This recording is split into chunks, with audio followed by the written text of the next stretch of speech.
to choose between a funeral with my ex or a wedding with my current girlfriend. Who should I pick? And this is OKOP, where we read the craziest true stories on earth. I'm John, and Sam, who should they pick? Choose the living, OP. Choose the living. And this comes from Character Jaguar 3037. They say, I, male 25, am in a relationship with my girlfriend, Amelia, female 26, for 2 years. She is wonderful. We live together, and I think we are close to engagement.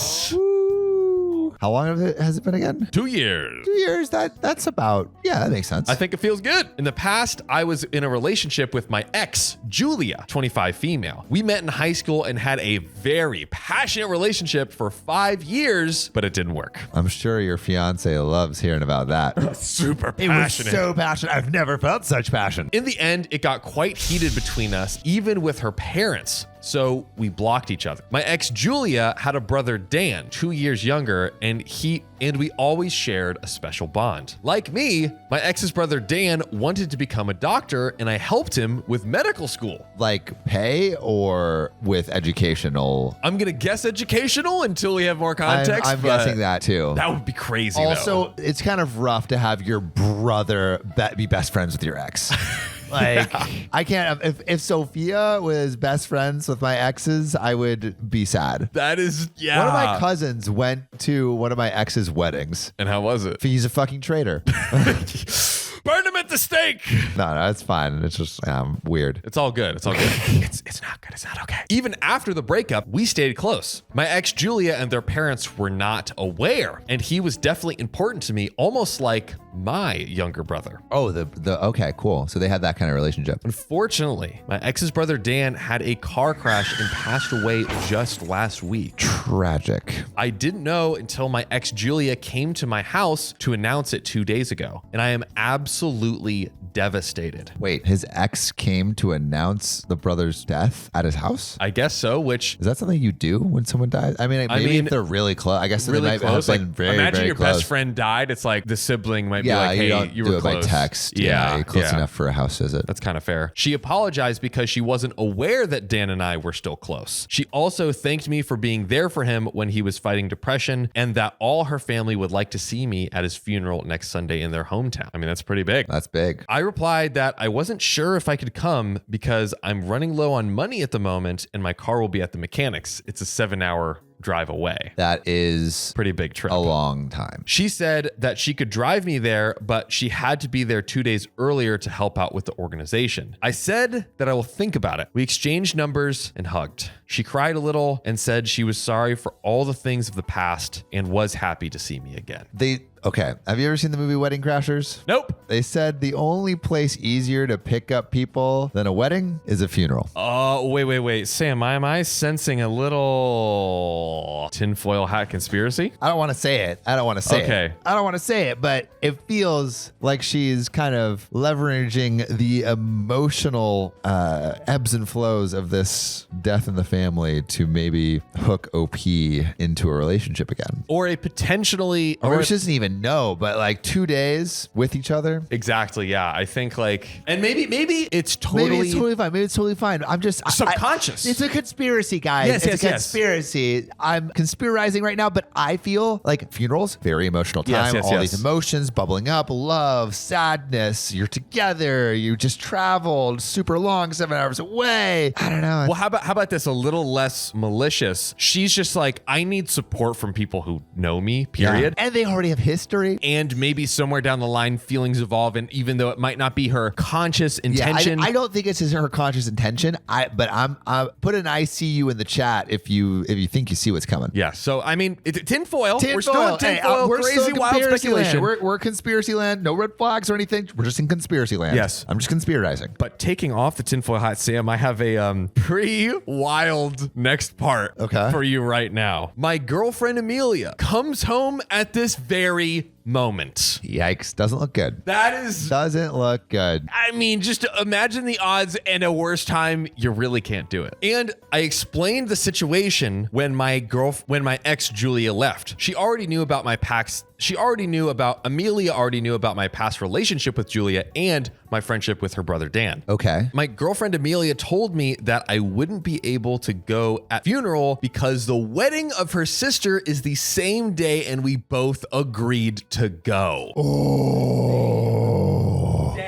This feels like an unstoppable force next to an immovable object. And it almost feels like a similar order of magnitude in terms of importance. But one is like negative and one is positive. I don't know. Put in the comments right now if you're leaning. Oh yeah, funeral or marriage, put in the comments what you're leaning. I'm leaning funeral. It's definitely not a good look to spend 2 days alone with your ex. If it was my partner and they were doing a 7-hour road trip with their ex, I think I might feel a little bit uncomfortable.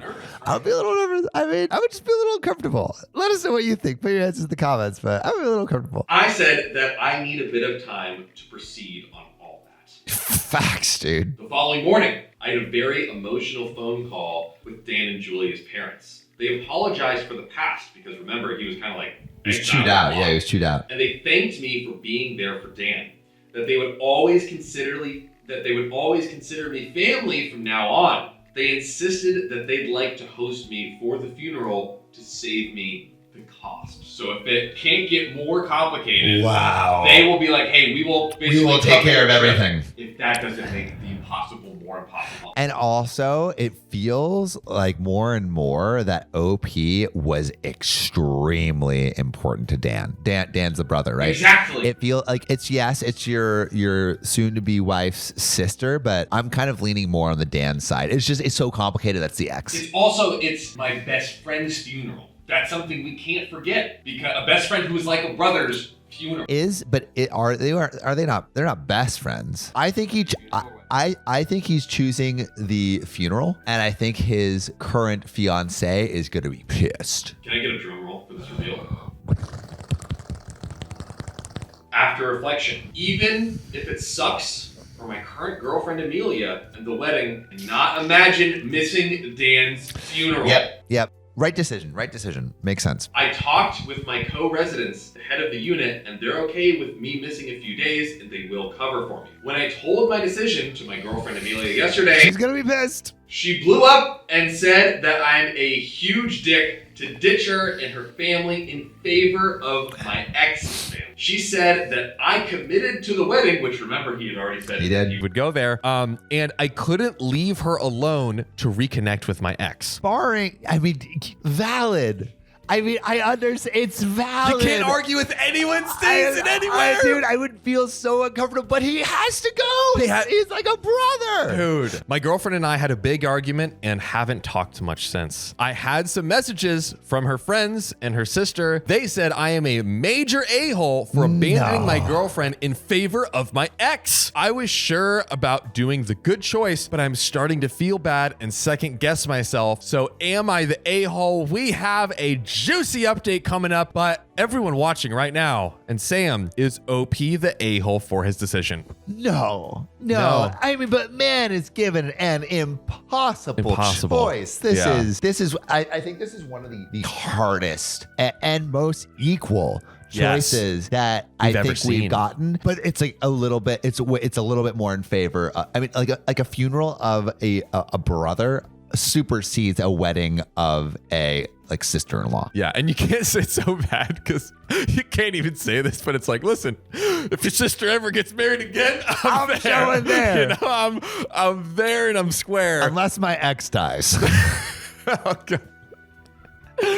and it's playing on the same day. Just gotta imagine. I mean, with OP's luck right here, that dang near just could happen. But it seems like it could be relationship ending. Here's a question: What is Amelia the a-hole for kind of coming at OP and not being more empathetic? Right? I mean, like he just had someone close to him die. I think Amelia, she's the a-hole a little bit. Yeah. Like I could understand it's Amelia's sister's wedding, right? I could understand the sister and other people not understanding, but your own partner, the person that's supposed to be your rock and your support, not giving you some empathy. I could totally see her setting boundaries. Yes. Dead Dan deserves your presence. Are you ready to find out how uncomfortable it actually is going to be? Oh man, I'm squirming in my seat right now. Let's go. Update. Nearly 4 months later. Prediction? Uh-oh. We got to go back. They broke up. Let's see. After intense reflection, I decided to stick with my prior engagement and go to the wedding. I did not see that coming. He switched it up. I did not see that coming. I called my ex Julia to briefly explain the situation, and I also called her parents to apologize and tell them that I'll come to pay my respects to them and to Dan's grave once I get my car back. And they were very understanding. Wow. I wasn't expecting that. Oh, God, gravy. My girlfriend Julia was still mad at me though. Why? Oh, for even considering leaving? She blamed me for being tempted by Julia and her family again after the wedding for pulling the long face. I was still very hurt by Dan's death. So yeah, I wasn't at my best. Bro, this girl is so unempathetic. Do I feel You know what I feel? You know what I'm feeling right now? A red flag. Why are you thinking about proposing to this dumbass, heartless bitch? Tell how you really feel, Sam. Red flag, baby. Red flag all the way. Yeah. Break up with her. You know, maybe get back with the ex? Yeah, dude. Our relationship was really going sour. I felt like she wasn't supporting me while I was grieving my friend, but she wasn't on the same page. I started to see a new side of her, and perhaps we weren't meant to be. That's what it seems like. Sucks to find out this way, though. After another argument, we broke up. It's over. Called it. It's My done. conspiracy theory was correct. 1 to 2 weeks after the wedding, she tried to salvage our relationship, but the damage was permanent. It sucks he didn't get to go to Dan's funeral. Right? Oh, It's like all for naught. Oh, all for nothing. At this point, I was at my lowest, totally devastated. In just a few weeks, I had lost my friend and my relationship. I was in a really bad place. A few days after, I got my car back. Luckily, it was a minor issue. It didn't cost me that much. Once I got a weekend off, I visited Dan's grave and his parents. They gifted me his stethoscope. It meant a lot to me because he helped him become a doctor. Wow. My ex Julia was also there, and we all remembered our memories with Dan. Very nice and emotional moments. I felt very bad about missing the funeral, but his family convinced me that what mattered was how I was present for him during his life. After that trip, I started to hang out with my ex Julia again. Do we have put an ICU in the comments if you see what's coming? I'm seeing OP coming. It just happened naturally. Even after several years, I have to admit that we still have a deep bond. Nothing romantic though. We are both grieving Dan, and I just ended my relationship with Amelia. I have to imagine that things are going to rekindle long term. Yeah. Though. Smart to not have anything physical happen or romantic happen initially, Yes. but I can see these feelings growing. Easily could happen, right? We both agreed that rushing into a relationship would be a bad idea. Oh, so they already talked about it. So there's interest. Currently, we are enjoying spending time as friends, but at least they're like, I think they're kind of like being preemptive, like, hey, our relationship in general as friends is growing. Let's make sure we're even push the brakes. Yeah. I had almost no contact with Amelia since the breakup, probably for the best. I was quite bitter at one point, wondering how I went from thinking to propose to her to breaking up with her in just a few weeks. But with time, I got closure. The past is the past, and now I look to the future with hope and optimism. That is the end of our first story. I mean, crazy story to start on. It's crazy how like a ex's brother, it's crazy how choosing between a funeral and a marriage can make like why you need to break up so crystal clear. Because you're essentially your ex is saying, no, you don't deserve to have a closure on that relationship because it surrounds your ex. There were like, even if he was going to his ex's funeral, I feel like that would be okay too. Yeah, again, like the whole like the funeral it only happens once kind of thing. And like this one kind of sucked with the travel and everything. But in an ideal world, you try to make a little bit of both. I don't know. But I think there's a big question in my mind that I want everyone watching right now and you, Sam, to answer. Should OP get back with Julia? Should he do it? I mean, it feels like they worked through a lot of the stuff. It feels like maybe a lot of the reasons that they did break up have been worked through. Resolved, maybe? I wouldn't be mad if it happened. Wouldn't be mad, right? I wouldn't be mad, but you know what I am mad about? What? The fact that this is story number 5 of our craziest, worst breakups. And we have 4 more. I think we got to get into them then. Let's do it. Today I effed up by eating popcorn before my first date. Is that an F up? Carrie Winspace says, I love popcorn. I eat it like daily, sometimes a couple times a day. So I had a date with this lady and she was a real pretty thing, but you could tell she was kind of energetic, a little bit anxious and bouncy. Let's call her anxiety. To counter that, I made our first date have some activities like walking, bowling, etc. after a movie. On the day of our date, I wake up and run my typical morning routine. I make myself a huge bowl of popcorn and melt a bunch of butter over it. For breakfast? That's your morning routine, bro? I guess so. After a little while, I spruce myself up a little and head up to the theater. It feels like you're waking up at like 5 p.m., bro. Anxiety had already driven up to the theater and was waiting for me, but no issues. Got out of the car and ran up to give me a quick hug. That's when things went sideways. Ooh. Not the hug, her face. Oh. So you already went on a date? Anxiety says plainly, more of an accusation than a question. What? Huh? I respond very confused. I'm not an idiot generic Redder username. I can tell, she says. What in the hell are you talking about? I responded, sure that she must be kidding. Oh my gosh, I'm done. She groaned, turned around, got back in the car and left. Dang! I decided to sit in the theater for a bit since I had already bought the tickets. I chilled in the recreational area as I tried to process what just happened. And there's more to the story, but what do you think is the reason? I think that the, would-be date is like, you already got popcorn. You clearly just had a date at the movies. Yep. And you're just running it back for round 2. And he's like, babe, it's my morning routine. I swear. Terribly stupid excuse. I've never heard someone's morning routine starting at 5 p.m. with a bowl of buttery popcorn. Joke about it a bit with a couple of folks while texting her. No response for a few minutes. And then I get this. Guess what? I know you think you're oh so smart or whatever, but I could smell the popcorn. I don't know what kind of idiot you think I am, but I'm not going through this again. Bye. Suddenly, an oh shit moment on my side. I tried explaining things to her, but anxiety immediately blocked me on my texts and my profiles on social media. I never saw or heard from her again. I saw the movie, went home, and dwelled in my life over a bowl of freshly made stove-popped popcorn with extra butter. OP, I think you might have a popcorn problem. You might be too addicted. Yeah, like that's a lot. That's a lot of popcorn. And popcorn with butter, it's a little caloric. Really? I thought, popcorn with butter. It's the butter. I thought popcorn is actually a healthy snack on its own, fine. right? Popcorn's like 0 calories, but with butter, could be bad. Sophia brought home a bag of popcorn, and it was delicious. Was she addicted to popcorn? I don't know, but maybe I ate popcorn before I asked the bagel girl out on a date, and now she's gonna say no because she's like, you already went on a date. Oh my God! Wow. Do you think OP should do anything differently? I mean, I think OP should stop eating the popcorn, not for this to avoid this scenario, just because why? Why have a morning routine of popcorn? Morning routine of popcorn is really weird, but now I know that if I want to avoid a breakup, don't eat popcorn.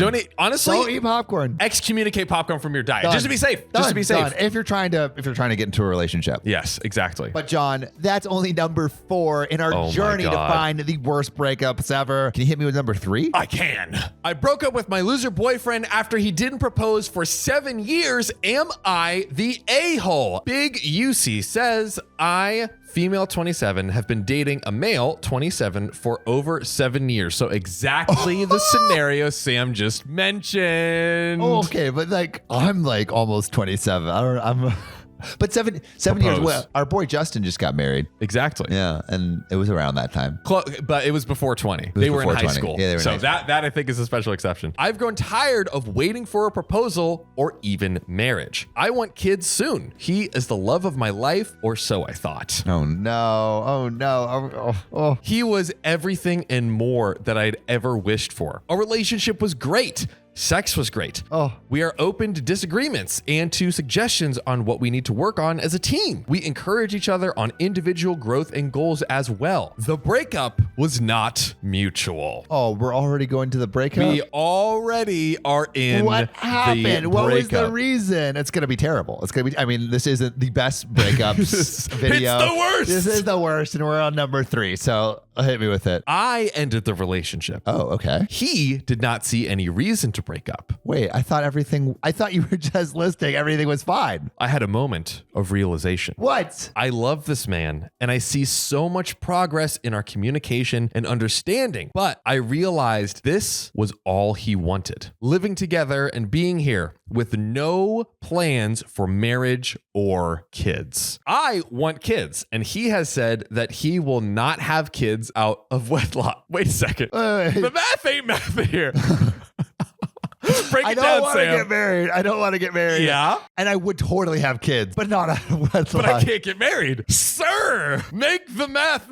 Man, just checkmated her. Oh, it's a little bit of a red flag. He went on about how he wants to get married before he considers having kids. It's been 7 years, and we have lived together for 5 of the 7 years. Okay. I broke up with him and broke our lease, packed up my stuff, and quit my job. I moved out and found a whole new job. I was just so frustrated by the whole situation. He didn't ever plan to be more, and I felt used for wanting and waiting. I was set on living for me and setting my goal on honoring my own personal goals. It's been a few weeks, and I'm wondering if I'm the a-hole. Am I the a-hole for breaking up even when things are good? At the time of our breakup, I only saw myself. I only considered myself, and that's what I wanted. I don't want to sit around and try to convince someone to choose me. That's the end of the story, and I think I see what's happening here. OP just reached her expiration limit on how long she was willing to wait for him to be ready to be married. And it also could just be a thing of like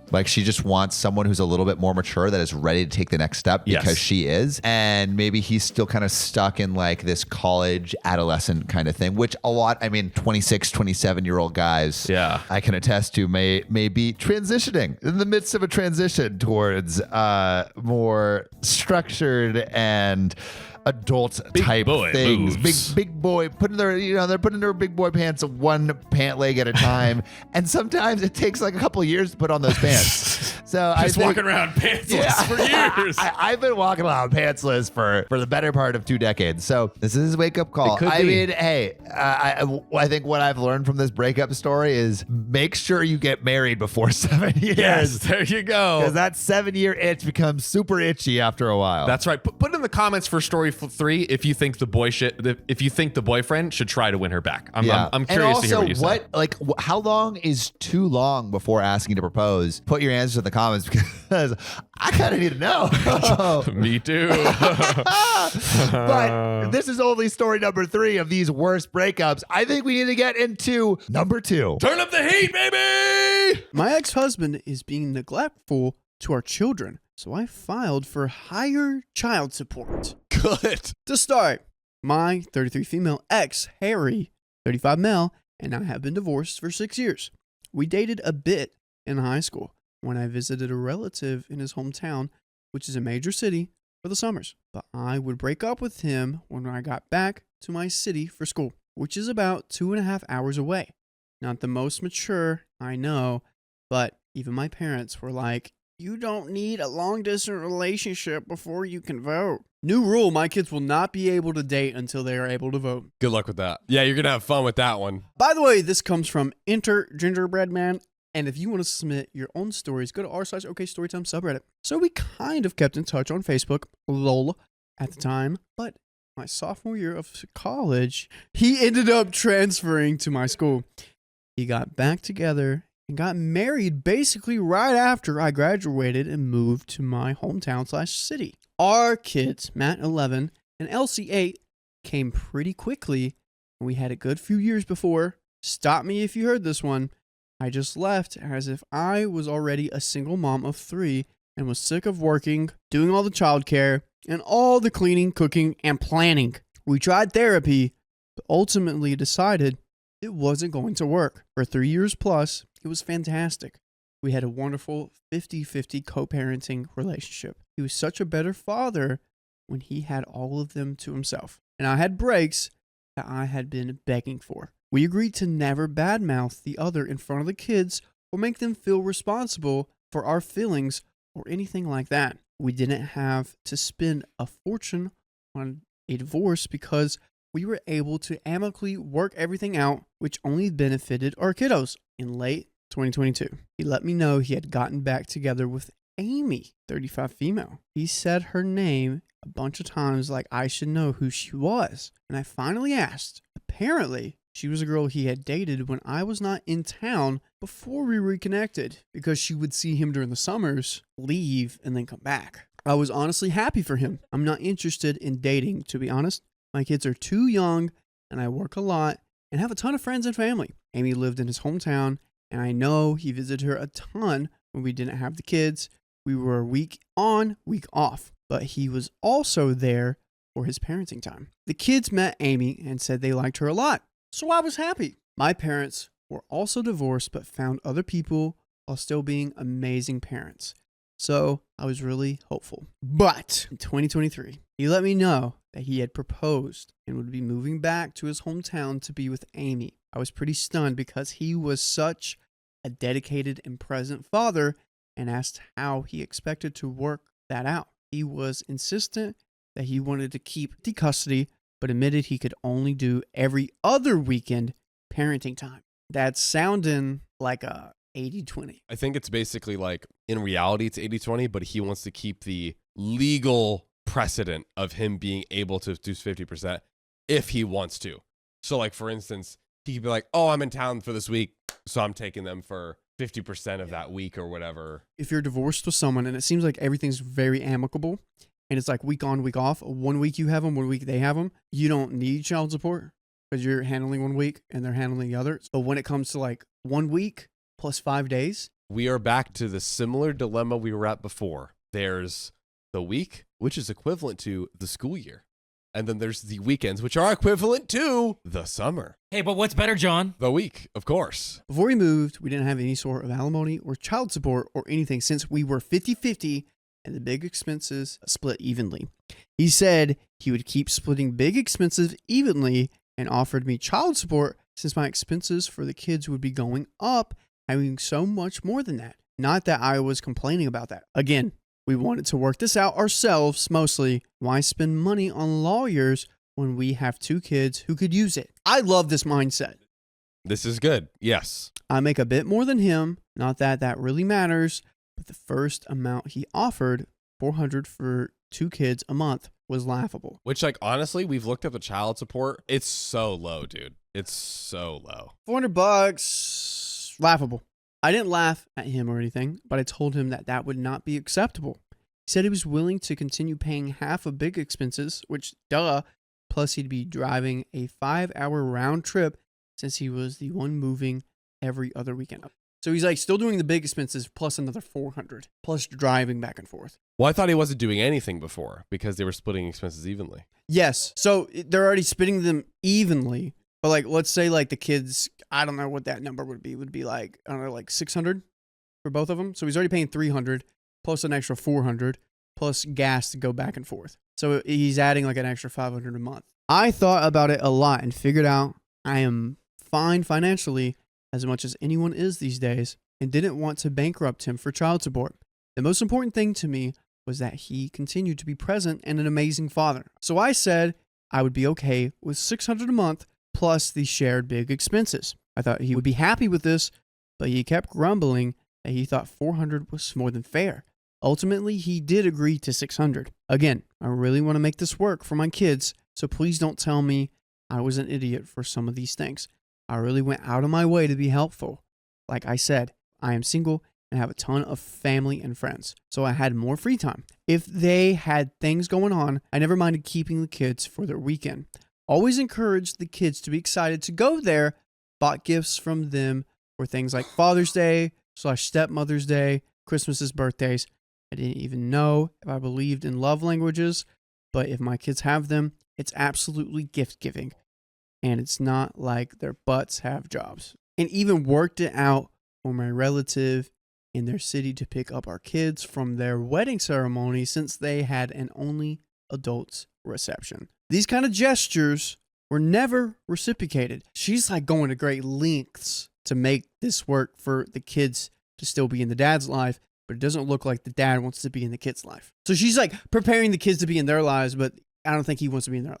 I tried to brush it off and thought maybe I was just doing too much. So I tried to take a step back when the kids told me that some of the weekends they stayed with me, Harry and Amy had gone on vacations like Europe and Disney. I don't follow them on social media, obviously, so I had no idea. I am a single independent woman, and I'm taking care of my kids. And you're telling me you're taking your boo thang to Europe and Disney? Pay me the money for the kids. Conspiracy theory. Amy wanted to be with an ex. And X was like, I'm a father. I want to be a father to my children. If you want this to work out, you're going to have to be like supportive of me in that. Amy's like, okay, let's move over here, Amy says. And then she starts like distracting him. That's what I think happened. I go on vacations too, but the idea of going on such an expensive vacation and not taking my kids sounds nuts. They're great travelers. We actually went to Japan last summer and had a blast. Maybe I'm an annoying parent, but I couldn't believe he'd leave the country or go to freaking Disney and not take the kids, but not even let me know. I wanted to remain amicable, but after I found that out, the favors stopped. For the past few months, anytime he asked me to take them for a weekend because they had plans, I'd say, oh, sorry, same, good luck. Yes, if it was far in advance. I wasn't trying to be petty, but it wasn't as if they were asking to switch weekends ever. It was always just them skipping. I know his family is useless. No idea about hers, but he should be able to make time for his children 4 days out of a month. And it's so hard to go from a great, amicable, co-parenting relationship to this. Then a few months ago, I found out he'd been asking my relatives in his city for help. Sometimes they did, if they could, but not always. I didn't want to keep bothering them, so I ended up saying yes to keeping the kids more. Plus, I obviously love them. But I started keeping track of every time he asked me to keep them. Over a 5-month period, it was 5 times. So it's 50%. He's like doing this. And he's already reduced it like crazy.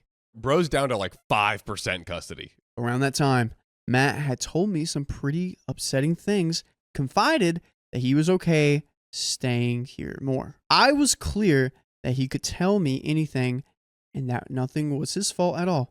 But he told me when he was at his dad's. Okay, so Matt's one of the kids. Both he and his sister needed to be in their rooms at 8 p.m. Keep in mind, this was the weekend, not in bed, but they weren't allowed to be in the living room or anything, or have friends over. I asked if his dad and Amy were home during these times. He said, yeah, but Amy's dog is aggressive, and they keep it in their room during the day. So when he and Elsie go to their rooms, they let the dog out so he's not cooped up all day. I love dogs. We have 2. Number 3, Elsie got a bad flu a few visits ago, and apparently he had asked Harry to sleep with her in her room, and he refused. He said he needed to sleep with Amy, and our kids do not co-sleep. We always let them sleep with us if they're sick and asked. I don't expect Harry and Amy to let her sleep with them or anything. Both kids are not ever allowed in their room because of the dog. But why couldn't he have stayed with her, even if it was just until she fell asleep? I did not say this to them, but I told Matt and Elsie that their dad had just gotten over the flu and probably just didn't want to get her sick again, which made no sense.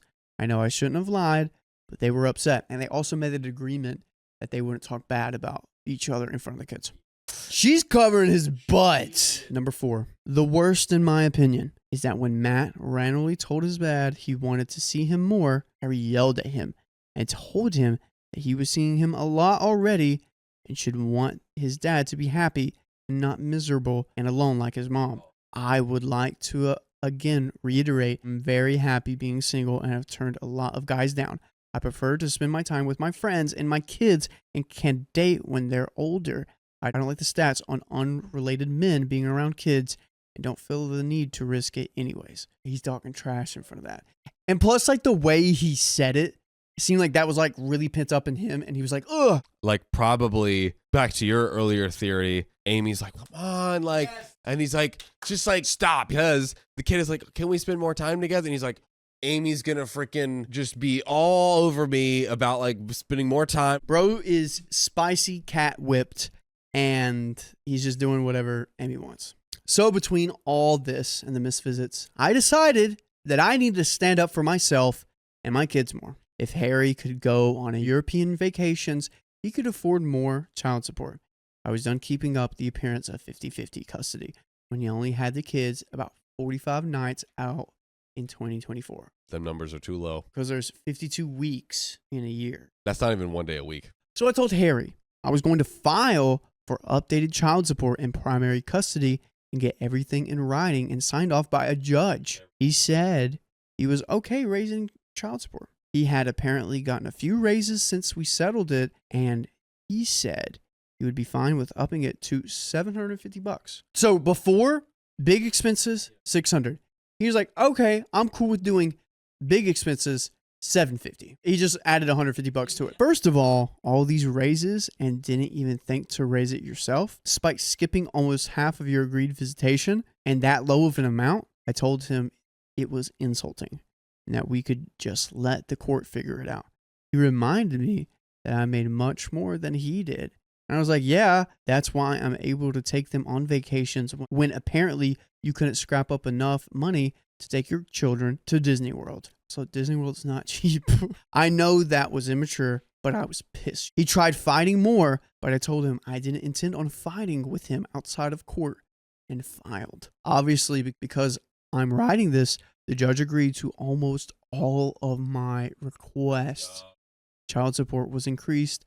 I have my primary custody and decision making, and it can be adjusted more if you continue skipping weekends. To be honest, this has all helped with the kids and their increasing expenses and needs tremendously. We only communicate via text or email, and it's only about the kids. So she like has the receipts right there ready to go.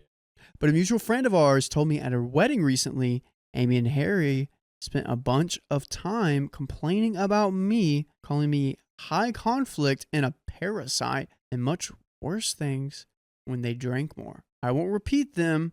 I got upset. My only goal is for my kids to have a great childhood and a present dad. And I feel like I effed that up. My kids told me that Harry's the one who effed it up, but I'm really doubting myself. So would I be the a-hole for pushing my ex to do more? We got an update. In my mind, you're raising a kids with someone. That other person has to be vile because their well-being and their character and like everything about them, they're also a co-caretaker of my children. So I'm like, no bad mouthing. I'm like, how can we work on this? Like, what can I do to make your life easier? What can I do to make you happy, make your life good? Because if your life is good and you're happy, our kids are good. Our kids are happy, right? That is primary numero uno. And the fact that OP has been doing all of this stuff and then they're going around and, you know, first calling her a parasite and then calling her worse things after they're getting a little swifty. That is insanity. I think less of him as a man and as a father because he allowed Amy to ruin that for him. Yeah. Amy is absolutely, totally poisoning his mind. OP's great. I freaking love OP. And I think OP has a reasonable judge of character. And so she was like, hey, before my judge of his character was, he was good. He was helping. It was 50-50. We were great. I want to have an active father in my kid's life. I hope he's just doing all the right things. And the more he sucks, the more I'm charging. Update. Unfortunately, things have degenerated since my last post. To get this out of the way, I'm in therapy, usually once every other month or so. It was more often closer to the divorce. And so are my kids. I know Harry was seeing someone when he lived here. No idea if he still does.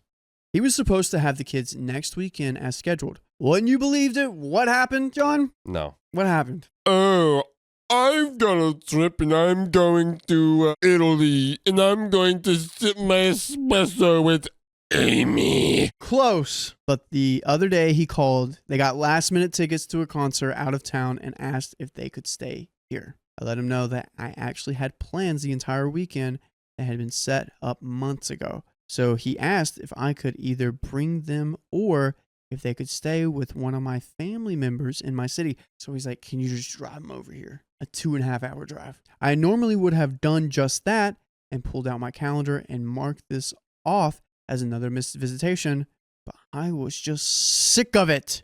I told him he needed to figure it out and not to call my relatives in his city. They were not his personal free babysitters, and he was their father, so he needed to start acting like it. He got upset, said he was drowning. I almost laughed, but didn't, asking him what he meant. He said he was struggling financially due to the child support and felt like I was trying to punish him for moving. Why does this dude go to a concert then? And I bet you 10 million bucks. Guess who's not working in the relationship? I'll give you an A. I'll give you an M. I'll give you a Y. Amy! He said I was allowed to be upset we weren't together anymore, but needed to put the kids first and work with him. I couldn't believe he was saying these things. He knows why our marriage ended. He knows that I have moved mountains to make our co-parenting relationship work. I have pages of texts and emails of him thanking me for being so accommodating and sympathetic to his situation somewhere even just a few months ago. I hung up. I was at work and did not have the emotional bandwidth to be lied to about this crap.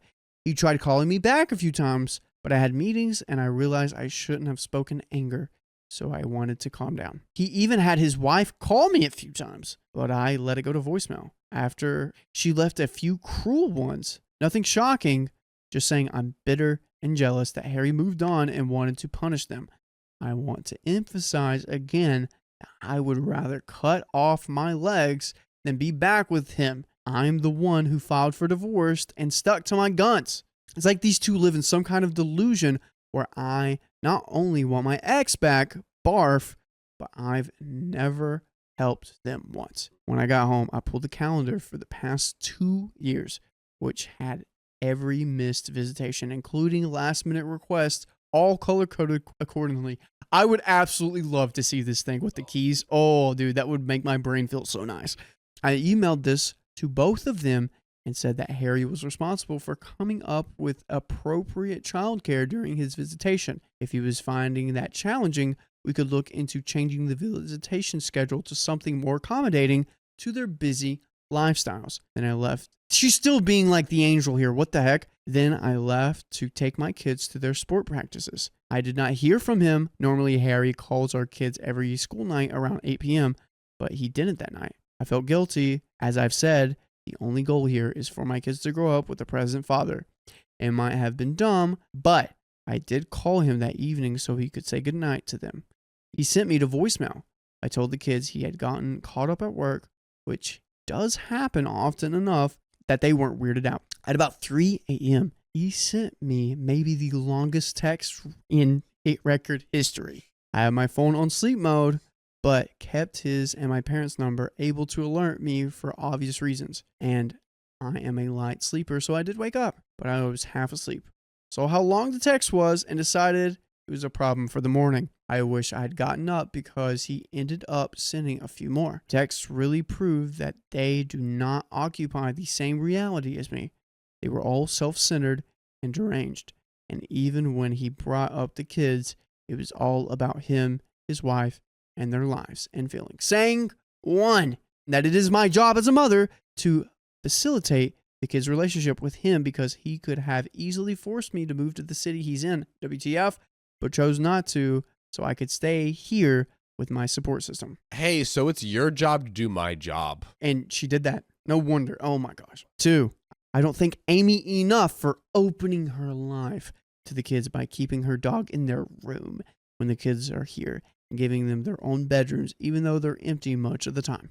Thank you for giving a room to your children. Thank you for doing the bare minimum. I could have put him in Spike's kennel, but I am a kind and generous man. I gave them a room. 3, that he and Amy are young newlyweds. They are neither of those things and deserve to have that honeymoon period with trips and opportunities without me putting up roadblocks. 4, a lot of it was that insane belief that I am somehow jealous of Amy this whole time and needed to get over that for the kids. 5, apparently my cruelty knows no bounds because I have never driven the kids to him in his new city. The court order is for him to do so since he's the one that moved. This is standard, and no offense, but I'm already furious that my kids have to spend so much time in the car every few weeks, and I'm not putting miles on my car just so that he doesn't have to drive more. At one point, because I know the kids hate the long drives, I offered to split the cost for flights between our cities, which are like 30 minutes and anywhere from 50 to 75 per ticket, so not cheap, but saves time. And he refused, saying the airport in his city is annoying to get to. There is no direct Amtrak between our cities. It would be like 8 hours plus, I believe. 6, they might just get full custody and make me be the one to jump through hoops to see my children so that I can know how they feel.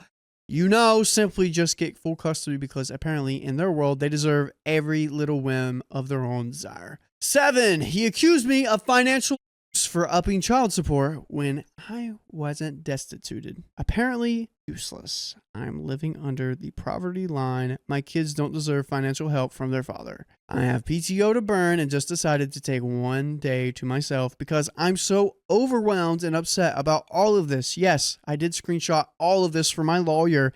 I don't want to be the cause of my kid's father abandoning them, but I have been at beyond my limit for so long, I don't know what to do.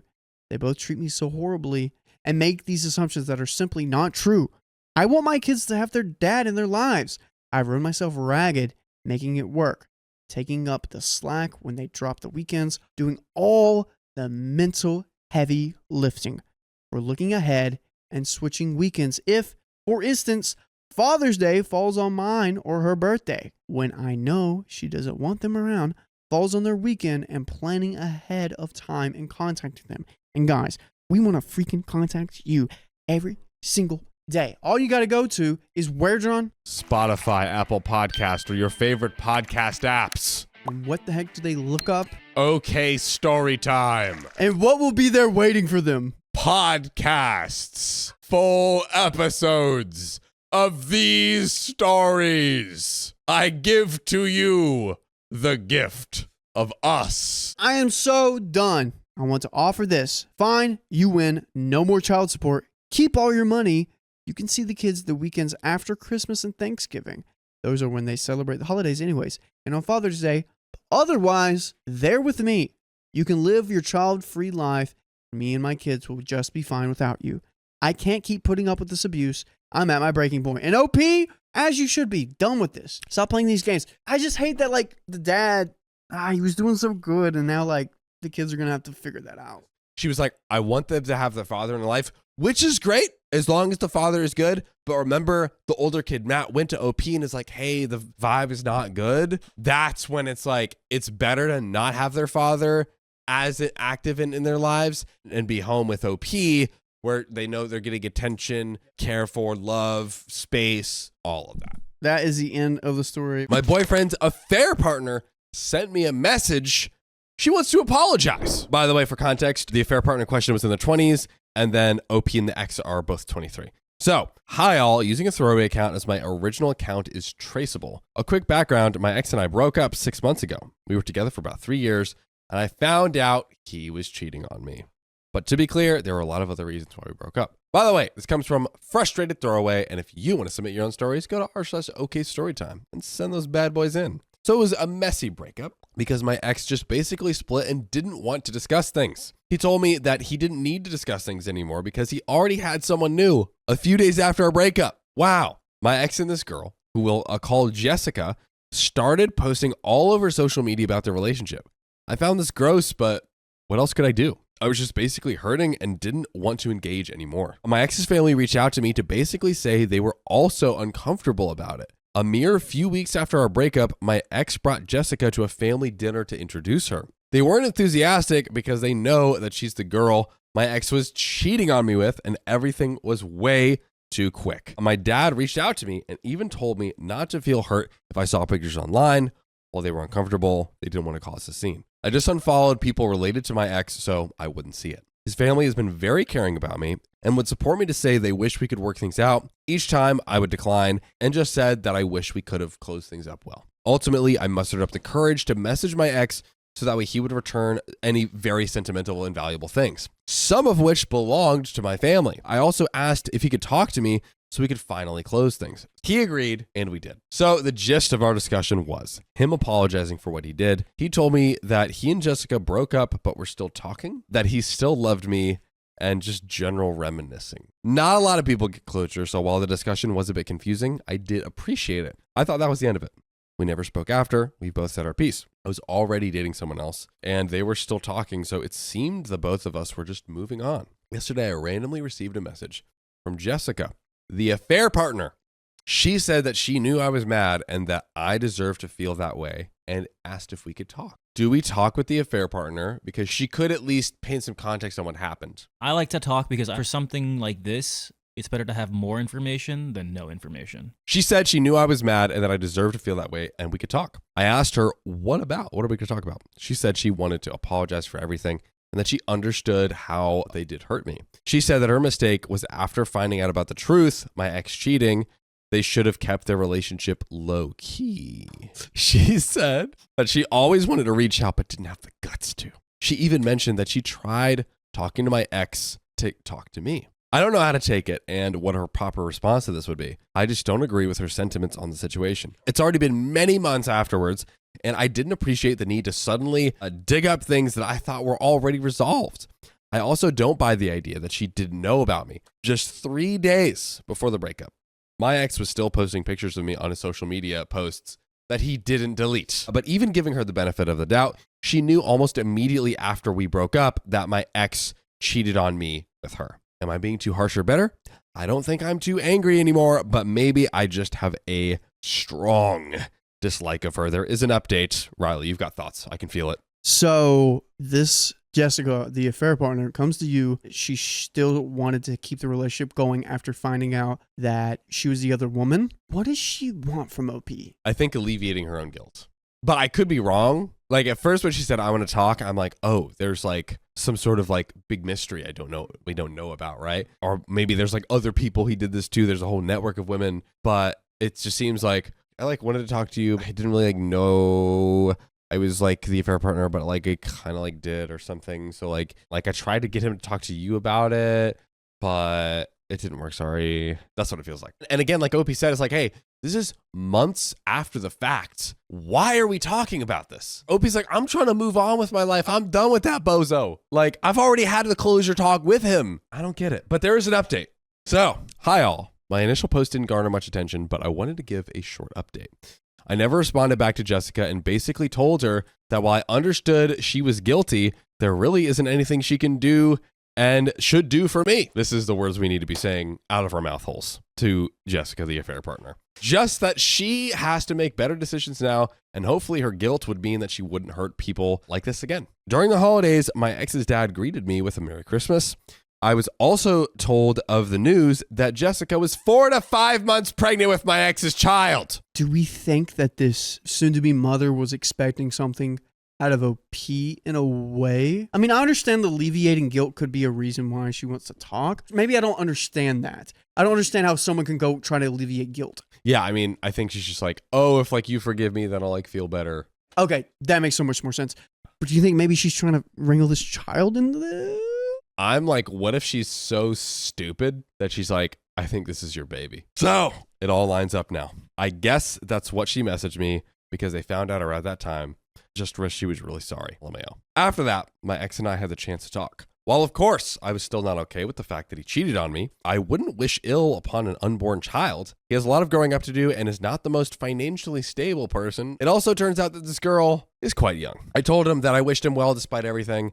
His dad told me that he still believes that he can make something of himself. When my ex and I talked, he admitted to me that the reason he cheated with me was because he knew I was already going to break up with him. That's not a reason. And he probably just said that in order to get in her pantalontes. It's so frustrating how people listen to and accept this logic. Now, that's partly true because months before I sat him down, talked to him about issues in our relationship, and that I had wanted to bring to his attention the fact that things were no longer healthy. I guess it was my prelude to an amicable breakup. He told me that there was really a better way to break things off, but that he was too scared to be alone after breaking up. He's manipulating. Boo this man. Where do these people cook up these ideas and do this? What are we doing here? Shut up. That's what that is. And I was wondering, like, what town hall attendee thing do these guys go to in order to think up of these manipulative tactics? Dude, they go to the Weenie Hut Juniors. So he made sure he had someone to run to when we finally broke things off. I just really wish that we could have ended things better. He was my best friend. The news shocked me, but in a good way, I guess. I was able to get closure. I'm certainly in a good and healthy relationship and starting this year with a really great outlook. Oh, wow. We're back in a new great one. Thank you for all the advice. I wish everyone had a great holiday. Edit. Oh, wow. I really wasn't expecting this to blow up. I thought my post was locked, but I'm glad I checked. I was sick last night and only had the chance to see it now. Just a few clarifications because a lot of people have questions. I'm sorry I wasn't able to clear the details as I don't want to submit such a lengthy post. I realized after rereading my post about how confusing it was. My apologies. First is that yes, I did respond back to Jessica, the affair partner, after I posted, but she responded again. I no longer messaged her after that. You're all correct. Based on the timeline, she did get pregnant after we broke up. I discovered his cheating.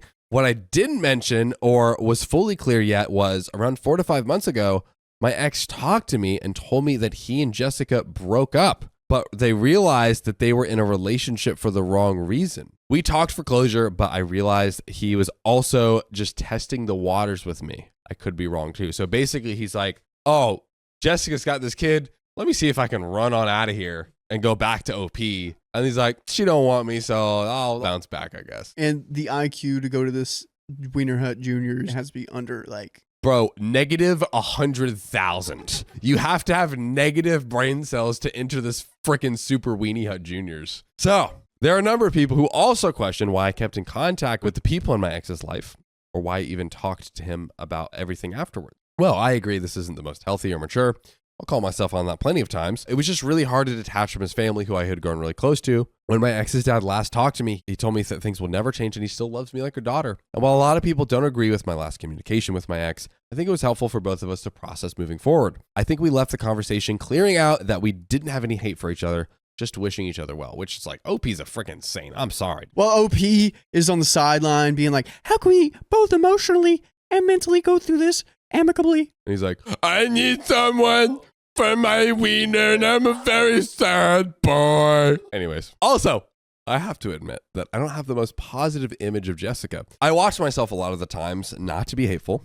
It's hard to judge when you have negative things shown to you. She did a lot of hurtful things to me outside of the cheating, but in the grand scheme of things, I really don't know the full story anyways. Without the chips fell, I think all I can do now is just wish them the best. By the way, wish us the best by listening to us every single day of your lives. Go to Spotify, Apple, wherever you listen to pods, search OK Storytime, listen to us for eternity. 2018 was a tough year. I went through a breakup. I was cheated on. I lost my sister. Oh my God. And had to recontact my ex to get things my sister used to own back. These are things I referenced in the initial post, and basically had to pull myself back up after all those painful losses. I'm glad to leave it all behind in 2018.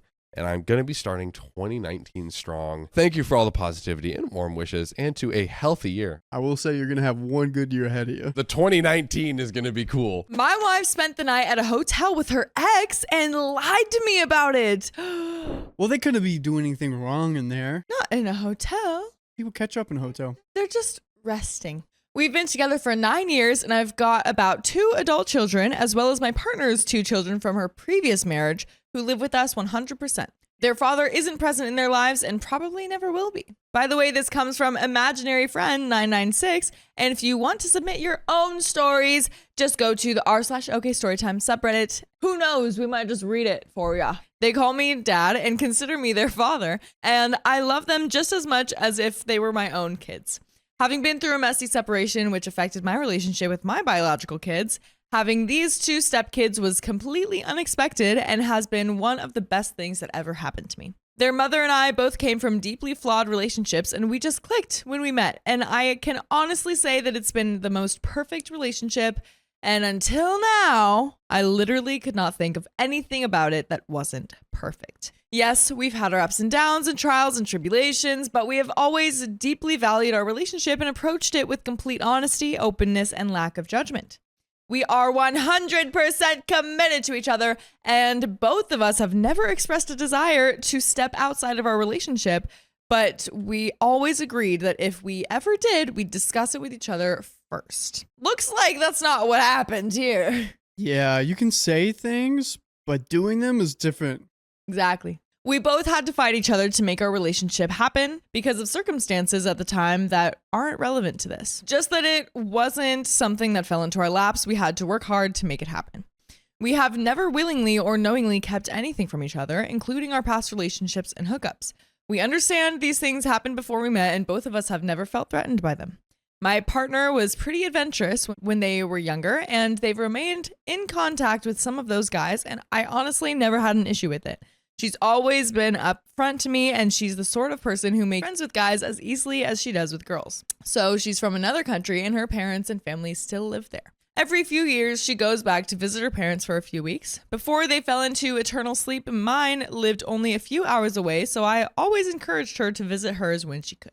She has many friends back there too, and I know she misses them very much, and it's almost impossible for any of them to visit us because of the expense. Basically, we live in a wealthy country and they don't. For various reasons, the kids can't travel, and it's simply not an option. So I play single parent for a few weeks, and it works well for all of us. A bit more work for me, but nothing too dramatic, and I've been happy to do it because I loved her so much that it never seemed a chore. So we got a loving little relationship going here. That makes it worse. So before this trip, she spoke to one of her old hookups, whom she speaks to every few months. They haven't screwed for over 20 years, so the relationship has been platonic, and he knows all about me and knows that she's settled and happy and no longer on the market, so to speak. She's told him as much. Turns out he was planning on visiting home, same country as she's from, and he now lives on the other side of the world. And it was literally a coincidence and not something either of them planned. She asked if I'd be okay with her meeting up with him, and I said, yeah. I was okay with that, and also said that sleeping with him was something that would be totally unacceptable to me. She said she didn't even enjoy it much the time she did sleep with him, and she just liked his company and friendship. I also stressed to her that she owed it to the guy to let him know that she wouldn't be sleeping with him because it would be extremely unfair for him to have any expectations, and she should give him that courtesy and respect. She did explain that to him, at least she told me she did. He was also staying at a luxury hotel as he's extremely wealthy, and this also played on my insecurities. He had offered for her to stay there, which she refused. She'd just meet him for dinner. Meet him at the hotel for dinner. Angie, what happens after dinner? Lots of cuddling in a hotel room. I'll admit I was a little uneasy about this, but we'd built our relationship on trust and giving each other freedom to exist without requiring permission from each other. I see where this is going. If you had a guy friend and he wanted to catch up with you over dinner, Applebee's, Chili's, we ain't going to no 4-star Michelin restaurant. You gotta dress up. There's a dress code. Like, if you got to put on a dress, you got to go somewhere else. I don't know. Just me, if Angie was going out, I would be like, hey, you're going out with a dude and wearing a dress. How about, like, you guys catch up at Applebee's or, like, a diner? Waffle House. That'd be great. I think I'm not a fan of, like, having definite, like, things like that, like, overall terms of agreement, you know what I mean? But I do think that it would be weird. I don't think I would choose to do that, especially if this was someone that I hooked up with and stayed friends with. Yeah, because the vibe of wearing something nice, going to somewhere nice is sort of romantic, but like going in and out. It's like a nice, like, catch up. But I do see what you're saying. This is uncomfortable. We're together because we chose to be together. However, I was also feeling that I would never do anything that would make her uneasy or suspicious of me. I felt that she would have to know that agreeing to meet this guy under these circumstances would make me feel uneasy. She asked about this and I said I trusted her, which I honestly did. But at the same time, I'd never subject her to the same treatment. I'd politely turn down my ex and say, sorry, but I don't think it would be appropriate for us to meet up like this, which is a great response. After the strictness and control of her previous marriage and seeing her blossom and grow when she was given her chance to be herself, I never wanted to be the type of partner to put conditions and restrictions on her. I said quite clearly, no effing. I simply won't tolerate that. Also, she didn't have to tell me any of her plans because I'd be none the wiser. She could just as easily have organized this behind my back, but she didn't. She let me know. I'll give her credit for that. Fast forward to last night. Her messages and phone calls during the previous day had been more brief, less frequent, and just different. I knew that she was meeting the guy around these few days because they're at the end of the trip, but although she'd been very specific about her timetable up until now, she hadn't been the past few days. It just felt different, but I didn't think much about it until later. She often gets busy towards the end of her trips home as she tidies up last-minute commitments and chores. So the both of us share our location on Google Maps. As busy parents, we've always done it because we can just see where the other is at. It's never been a control or suspicion thing, just a convenience and safety thing. When she's back home, her internet is patchy, and she often disables data due to the expense and just uses free Wi-Fi or Wi-Fi at her parents' place. Before going to bed, I always send a goodnight message, and she nearly always returns it, but sometimes she's busy and doesn't. All good. Because she'd been less informative the past few days, I checked her location and could see she was at the luxury hotel the guy was planning to stay at. Okay, I thought, so she's catching up with him, that's fine. And I went to sleep. There's a few hours time difference, so she's a few hours behind me. In the morning, I get up and there's no goodnight message. Unusual. She nearly always sends one before she goes to sleep. Check the location. Is she home safe? Effing what? She's still there at the hotel. Check during the day. She's still there till 10 a.m. her time. I finally see her dot on the road back to her parents' place, and I could see it moving. Wait for the good morning message. Get something later in the day, which was not her usual style. Had a very busy and stressful day because of other crap going on. Finally get home and message her to call me. She does, and I tell her about my day. Ask how her day is, what she's been up to. She said that she had met one of her friends, but didn't mention the guy. So I asked, have you met XYZ, the guy, yet? And she responds, oh yeah, a couple of times, a bit vaguely. A couple of times? They did it a couple of times? I said I'd seen her location at the hotel all night, and she said, no. And I said, don't lie, I saw it. And she said something about her internet being patchy, and I repeated, I saw you at the hotel all night. And she says, we'll talk about it when I get home. Wow. So she admits it, but she swore she never slept with him. She said that she had too many drinks and wasn't okay to go home. That's BS because she has access to her personal driver that she uses when she goes back home. I said it wasn't that fact. It was that she straight up lied to my face. We never lied to each other. I would never lie to her, and she had never lied to me that I know of. It was the lie that got me.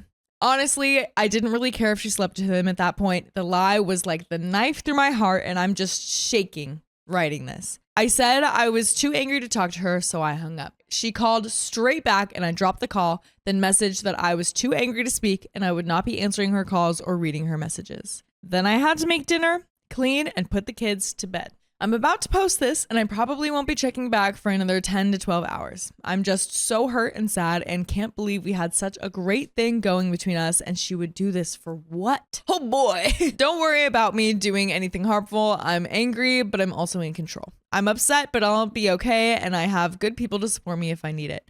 I just don't know if I can go on with this relationship knowing the trust has completely evaporated, and I feel I can never trust her word again. If the worst does happen, I can guarantee my stepkids will still be my number one priority. I love them like my own, and I will fight for what is best for them. I'm going to message her now and say that I'm still hurt and angry, but if she calls, I will pick up. I'll see what she has to say. Sorry for the long post, but it's been necessary for me to put into words, and indeed, it has made me feel better. I'll try to answer any questions tomorrow, and there are some questions, but what are your thoughts so far? You know, it sucks to have the betrayal of trust after 9 years. Everything's good for 9 years. Hey, don't do this one thing. It has to hurt. After he specifically asked her not to, she still did it. I'd be hurt. I'd be heartbroken. I think he went about it in a good way, though. I was thinking about it more, and like the stuff with like the restaurant and stuff. It's like that. It's like, yeah, that would be so weird and uncomfortable. But at the end of the day, cheater's gonna cheat. You can't like put rules on people, so you can just do the best you can. Say like, hey, just I know you guys hooked up in the past. I know it's in the past, but just want to say is I don't want you to do it again. But that's all he can do. That's all he can do and hope and pray for. Yep. And then she exposed her true self. But there are some questions. So actually, this is OP asking the question. She arrives back home in a few days, and I honestly don't know what to do. And before you say lawyer up, forget it. We both have detailed agreements, like a prenup, that sets out what's what in the event of a breakup. We've both been stung before, so we did this to protect ourselves if ever the need arise. Never thought I'd be using it. We will be amicable if it comes to that. How do I come back from this? How do I trust her with anything she says or does in the future? And there is an update, but do you have a quick answer for that? How does he trust her? I don't know if he would. I mean, good thing you have a prenup set in place. You won't be in a rough spot. It just baffles me that after 9 years, she would waste it all away. It's like burning $1 million. That's hard. But maybe you come back from this by finding someone who won't cheat on you. Someone who's actually really good for you. But there is an update. Many of you requested an update, and I always intended to give one, just hard to find the time to do it. Also, I needed to be in the correct emotional space and state to give it. You may be disappointed that my update doesn't contain as much detail nor answer some questions that you might have expected. The main reason is that it's hard to put all that's happened and all that we've discussed into the right words, and I don't have the time and patience to type out a novel.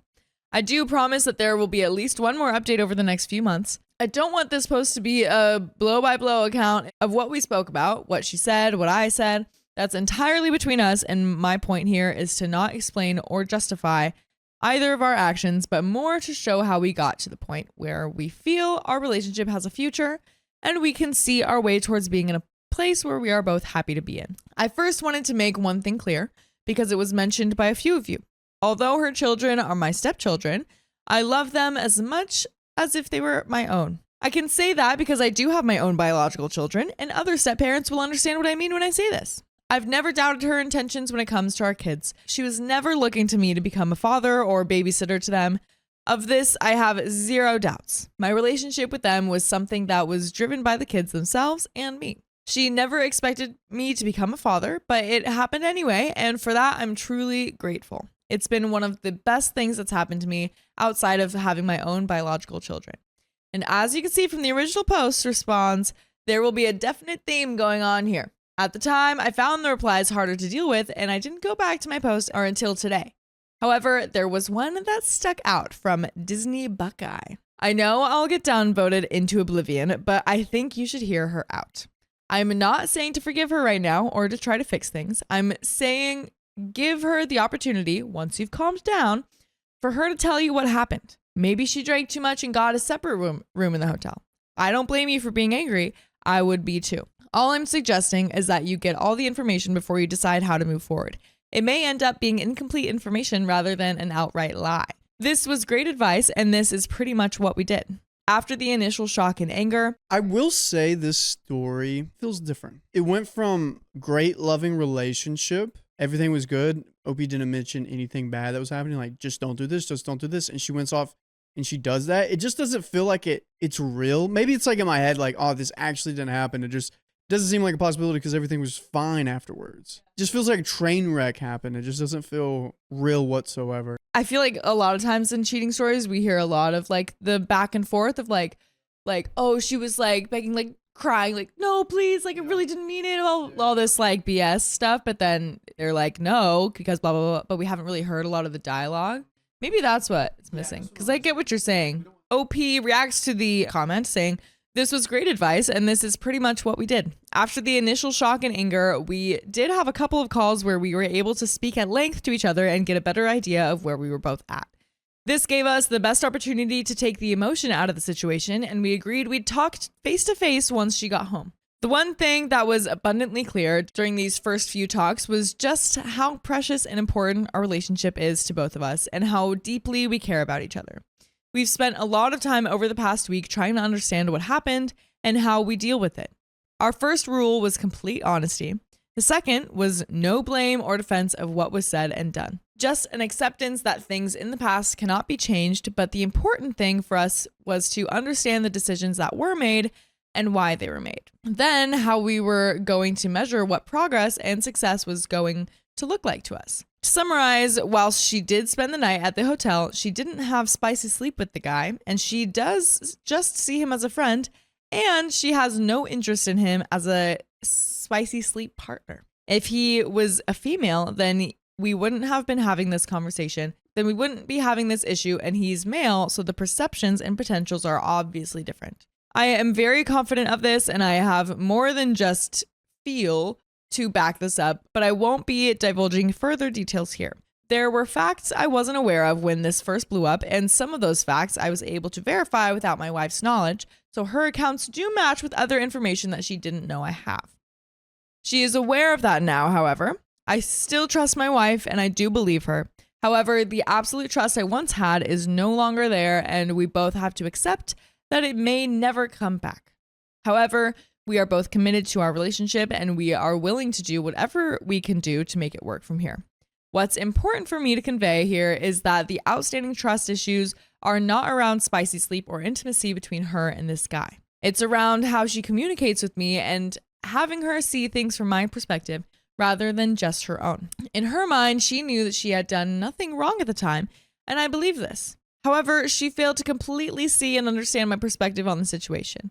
This is a reoccurring issue with us, and it's caused us problems in the past. She now has a better understanding of just how serious this can be and its potential to jeopardize our relationship. This has been the focus of most of the discussions we've had in the past 2 weeks. So he has confirmed that she didn't cheat on him. Do you trust that? This reminds me of the movie I watched called The Little Things. Basically, there was like this, and there was a lot of evidence detailing that he wasn't guilty. Then there was a lot of evidence showing, how do you know this? You wouldn't know this unless, one, you're a police officer, or two, you're the guy that did it. So it was like both sides. Like, he just wasn't like sold on it. So it feels like that, because on one hand, we have, she met the guy. She didn't text goodnight. That was out of character with her. And she woke up in the hotel room. But on the other hand, she didn't do it because we have like confirmation that on other accounts that she didn't cheat on him, not her type. And he has more than just a feeling that he didn't cheat because of his trust. I need more evidence that she didn't hear, you know? I feel the same way. It's like, I'm sure OP has reasons and things in the conversations that like make him feel like she didn't cheat on him. But like, since we're not getting that, I'm like, I don't buy it. I don't know, man. But maybe there are things.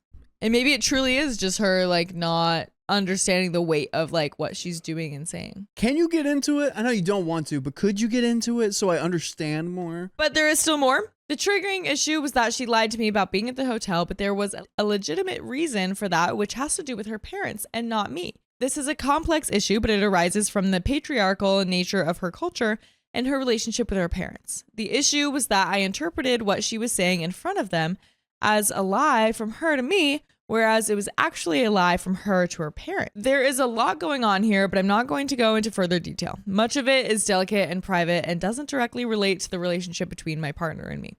Unfortunately, that initial lie set off a chain of assumptions in my head, which led to the whole situation unraveling for me.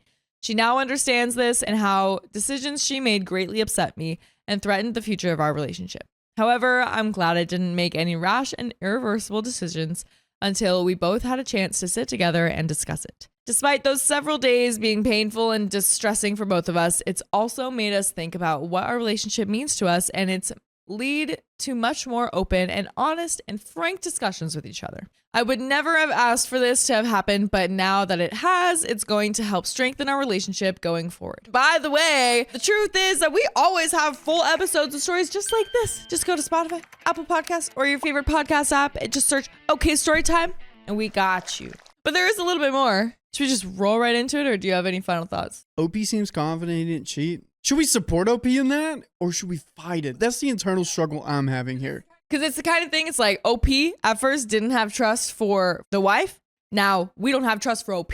I don't trust the wife or OP, and now I don't know what to do. I don't trust anyone anymore. Because OP in full confidence, like, she did not cheat. I'm sure he's got reasons. Share them. Expose all of your privacy. We need it. But there is a little bit more. There will be many of you reading this update and thinking, dude, you're fooling yourself. She definitely effed him and you're in complete denial. There will also be many of you who will understand us and know that relationships can be nuanced, complex, unique, and everyone's experience is going to be different.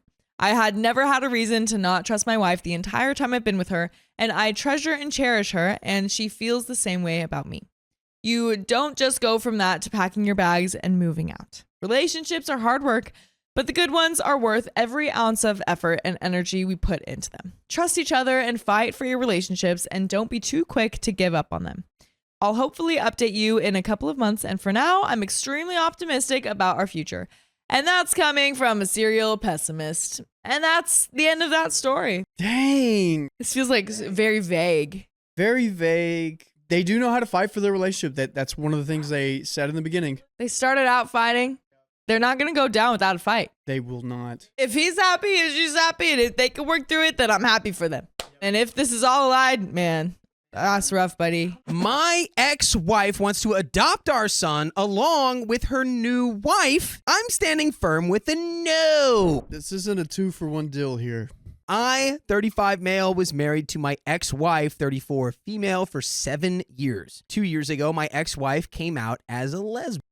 This came out as a complete shock to me. She and her partner were coworkers who had an affair since she joined the company a year before our divorce. We have a son together, 8 male. This came as a complete shock to me. I was heartbroken and devastated. By the way, this comes from user OKCarrot5110. And if you want to submit your stories, you can do so on the r/OKStorytime subreddit. I felt betrayed as I had spent 7 years of my life with this woman, and it all felt like a lie now. When I confronted her, she told me that she, quote, had to live her truth and that she tried to suppress her identity because she didn't come to terms with it until she met her partner. When I asked whether she loved me, she told me that while she loves me, it's different than how she loved her new partner. This broke my heart even further. The divorce was quick, as she did not want anything from me, and we agreed to do a 50-50 split of custody, but I decided to go no contact with her and handled the custody transfer process through my sister, 27, female, whom I moved in with after the divorce. I sold the house, and we mutually agreed that the excess money from the sale will be in a college fund for our son in the future. I could not bear the stay in that house anymore,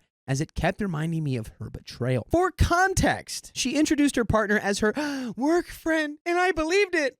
I had no reason to suspect anything, and they had several girls' nights, but I figured that they were probably using these as cover for the affair. For 6 months, I was in a depressive state because I didn't know where I went wrong, but this is one of those scenarios that anything I would have done wouldn't have been able to make it better. This made me even more depressed, and the fact that all the vows and little things that she said at our wedding, all just lies trying to keep up a ruse, made it even worse. The 2 people that got me through this state were my sister, whom I am eternally grateful for, helping with her nephew and helping me while maintaining her career. The other person that got me through this was my ex-college girlfriend. Around 4 months after the divorce, we reconnected at a reunion, and she really helped me through the worst of it as a friend. Around a year after the divorce, we officially started dating, and I introduced her to my son. During all this time, my ex's partner had been having limited interactions with my son. This was not because of me saying anything, but my ex-wife wanted him to adjust to his new reality. My son is in that weird age that he understands what's going on, but he doesn't really understand what's actually going on. If you know, you know. He understands that mommy has a girlfriend and that me and his mom are not together anymore. I'm pretty happy considering we didn't really talk to him about the LGBTQ+ stuff because we had decided that we can talk about this when he's a bit older, but I'm happy that he's come to terms with the divorce. Around 8 months ago, my ex said that she was officially moving in with her partner and that she was engaged. At this point, I still was on no contact except brief conversations that concerned our son. She invited me to the wedding, but I declined. They were planning to have a destination wedding in Spain where her girlfriend lives. She wanted to take our son to the wedding, and he would have had to miss school for a week since she wanted him to meet her girlfriend's family as well. I told her that missing school for a week does not make sense and that she should plan her wedding when he has a vacation since she doesn't have a fixed date yet. She argued that most likely they won't have a date that will align with his vacation and that they are getting married as soon as possible. I relented and agreed since I didn't want to interact with her anymore, and it was well within her rights to have her son at her wedding. The problem started when my son came back after the wedding. He was supposed to stay with me since we have a flexible week in, week out custody agreement. She wanted to take my son on her honeymoon so that he has a chance to bond with his new stepmother. What? What did I just read? I want to take my son onto my honeymoon trip. I just don't think like kids should be on any honeymoon trip whatsoever.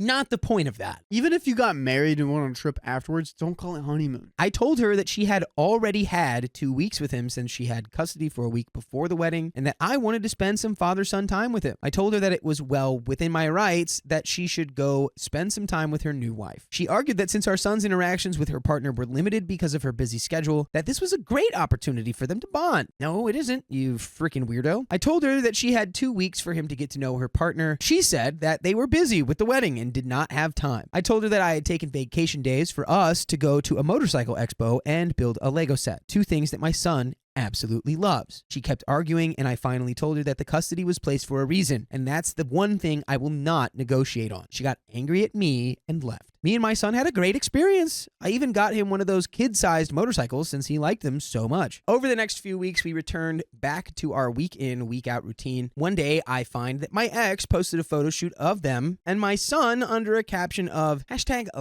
#mommies. I thought that it was a post and it probably meant nothing, but it was showing them as a family, and something about that did not sit right with me. When I got my son for the week, I asked him that if his mom was saying anything to him. He relented a bit, but told me that his mother had been trying to convince him to call her partner his mom. This was a shock to me, as I never expected my ex to do this. Then again, I've been wrong about these things before. I asked him if that's something he wanted, and he told me that he is much more comfortable calling her by her first name and that he feels weird calling two people mom. I told him it's okay and that he shouldn't feel pressured to do anything. I called my ex and asked her to meet up because this was serious and I wanted to discuss this. I confronted her about this and she told me that since her and her partner were married, it's only natural for our son to have 2 moms. I told her that it's not okay for her to try and convince him into calling her partner his mom because she is not his mother. She doesn't have an active parenting role in his life, and that any major parenting decisions require the 2 of us. She tried making an argument that since me and my girlfriend were becoming serious now, and that eventually I might want him to start calling her mom, which, again, makes no sense whatsoever.